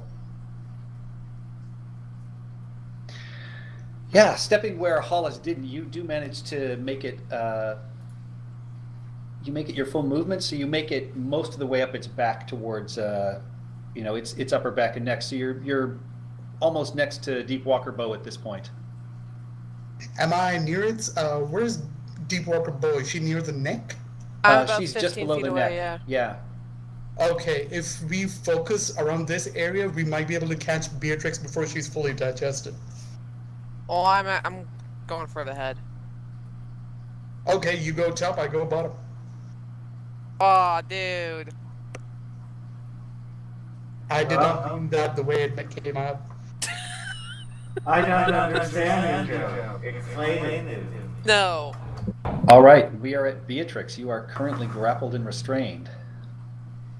Oh, crap. Okay, so thanks to Cavalier, I get. You know what? I can go. Screw this. I'm not going to use my second win because that would waste my bonus action. Which and instead I am going to hit it twice. Well, you're grappled and restrained, so all you can do right now is try and end the grapple. Are you serious? Yeah, because you have the restrained condition on you. I can't stab it inside the mouth? I was going to go for its healer. Oh no, I don't think it uses its jugular anymore. It's a zombie. No, not jugular. restrained. A restrained The creature's uvula. speed becomes 0, and it can't Yeah, get the any uvula. bonus to its speed. Attack rolls against the creature have advantage, and the creature's attack rolls have disadvantage. The Oh, creature yeah, so has you can attack with disadvantage on disadvantage. dexterity saving throws. What was that? Sorry. So you can attack with disadvantage. Oh, what's the point then? Yeah. It's a big sack of zombie meat, so it's And Good you're roll, in its 20. You know what? Sure. I'll attack twice with disadvantage. Ah. That is a hit, and that is a hit. Oh, wow. So yeah, you managed to stab into its mouth twice, and you actually loosen one of its teeth as your sword jams in and sort of pops one out. So you guys can see one of its giant teeth Hold on to fall that from its tooth. mouth and land to the ground. Is my foot sticking out? That counts as someone seeing me, right? Yep. And you'll hear a scream. Heal me! Focus on the foot! What, the zombie foot? No, my foot! That's my foot! My And- left foot. Deep Walker Bow, you are up. I am up, and I am literally up, and I'm going to the base of the neck of this thing. Do I need to roll to keep my footing? You don't need to roll to keep your footing. How far are you trying to move? Like all the way up? Hang on. Sorry, I was gonna sneeze. I want to actually go to I actually want to try and chop away at the base of its neck and try and hopefully help cut its head off. Okay, yeah. So, you yeah. can use your climbing speed and slowly move up, and that'll only use 15 feet of your movement, and Well- then you can make an attack. Yeah, I'm gonna go for my hand axe because it's slashing, and I have an advantage because I have an ally within 5 feet. That's 12 damage. Yep, yeah, you take your axe and you try and hack through the back of its neck, and you can actually, you slice through the flesh, and you can see the vertebra in the back of it that are still sort of slowly grinding and moving. Fantastic. I yell out, "One more hit and it should be through, guys." And with that, it is the zombies' turn, and they both turn and shamble over towards the prone Thorn, and they will both make attacks against you.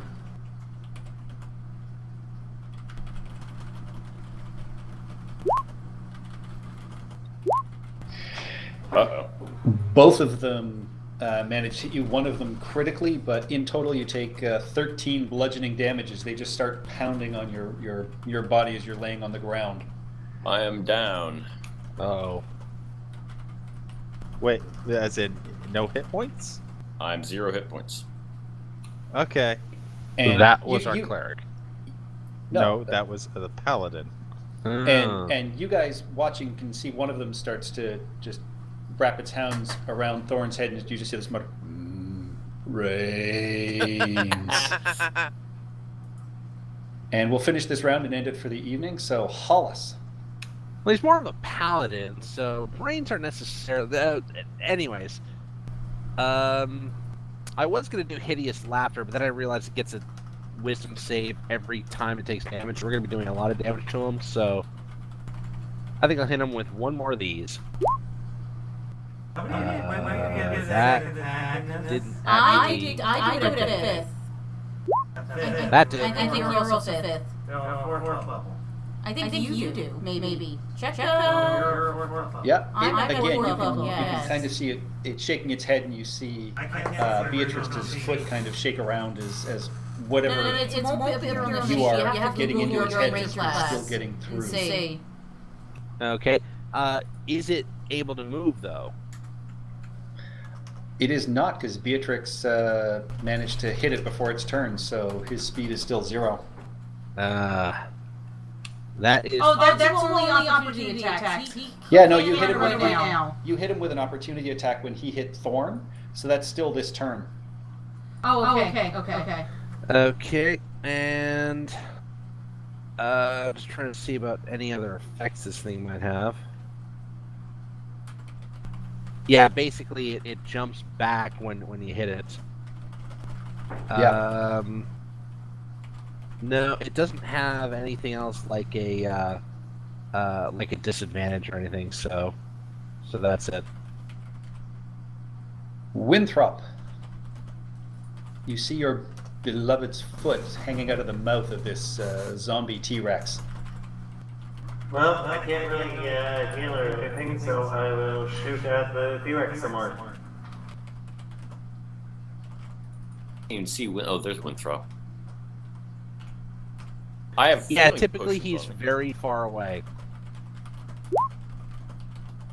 And, use one point. Go over to reroll or use that second one there. Do you have to use it before I tell you whether it hit or not? Yes. So you tell me. I want to use it, but do you want me to reroll or use that one that I have there, the 27?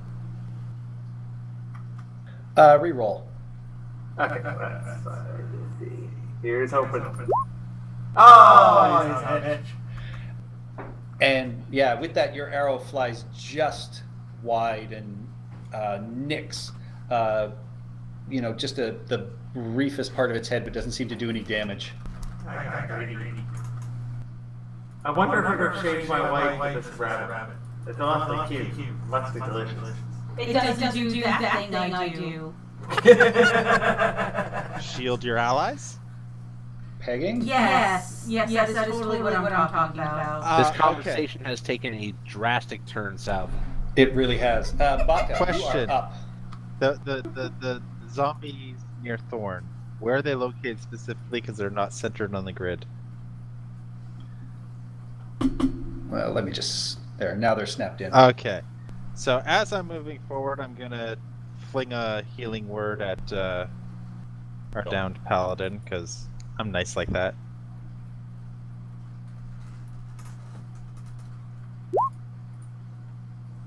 That's a good healing word. That's a max healing word. Wow. Yep. I mean, it's a level 1 healing word, but it's a max healing word. And then we're gonna smacky the. That's great. Oof. Yeah, you absolutely clobber that zombie from behind. And it goes down and it stays down. It just collapses in a heap as you just hear the cracking and smashing of whatever bones were still inside it. Excellent. And then before I end my turn, I'm gonna turn to the remaining zombie and say, "You and me, let's go."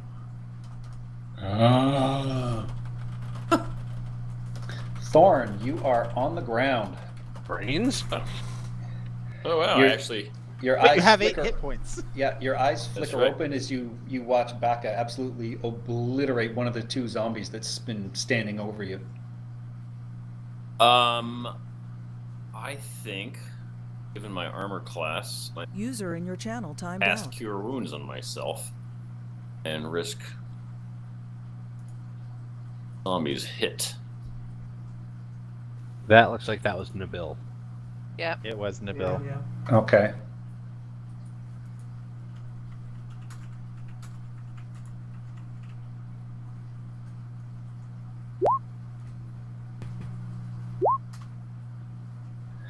Okay. All right, so Thorn, yeah, you lay your hand on your own arm, and you can feel the healing energy course through you, and you're still prone on the ground. I will stand up.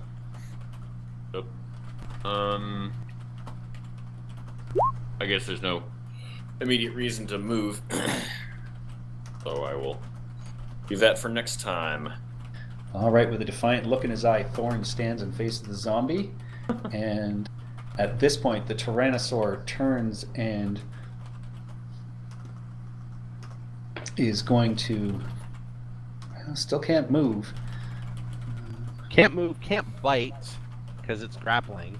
It could tail. It certainly can tail. User joined your channel.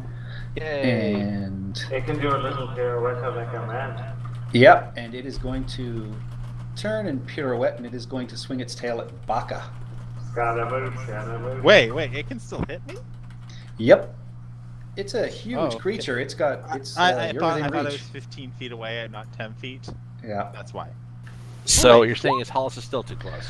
But you skip No, I'm over 15 top of feet it like away. you Yeah. skip over top of it like a jump rope. Well, what's the range on the tail attack? Because I'm 15 feet away. So I've got you. Oh, see, it was telling me you were only 10 feet. Doesn't matter. It swung a 12 anyway, so it just swings wildly. Excellent. We are going to end the round and end the evening, so we will pick up here next week. Okay, so we'll do the accounting for XP and stuff next week. That is correct. Awesome. I was feeling lazy and didn't want to do it. Gotta kill this thing before we get the XP. Yeah.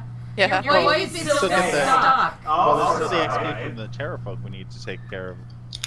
Yep, I will send you guys out an email with the Terrafolk. You're all going to get a couple of hundred from that. They're not huge creatures, so they're 200 each. You guys faced 5 of them, 1,000 divided by. They're huge to Hollis. It's more. That is true. Yeah, we'll figure out how to work next week. We haven't all figured it out. 1,000 divided by 7.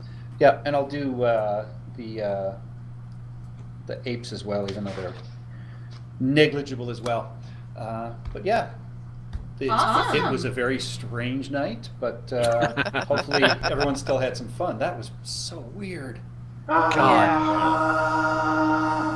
I will say that. Can we threw all me. agree never to mention that sound again? Yes, please. Yeah. Please, Yes. thank you. Okay. I apologize to the people who are watching us because we have people watching us. Hi. Hi. Good night. Sorry about that. Yeah, Hi, sorry about folks. that. No, it's not. Yeah. All right. I'm turning off the stream for tonight. See us next week where we will return with Princes of the Apocalypse and Lord, are we doing Straw? This Saturday? Yes. Strahd is on my channel on Saturday evening, I believe. Okay. I forget what time I specifically set it for, which is kind of bad because I'm the DM. I think it's yeah. 7. Yeah, our heroes are finally on their way to Strahd's castle to try and take him down. Alright. And with that, I will end the stream. Have a nice night. Catch us next week now with fewer TeamSpeak griefers. And they were party members. I'm gonna live, damn it. All right. Good night, everyone. Good night.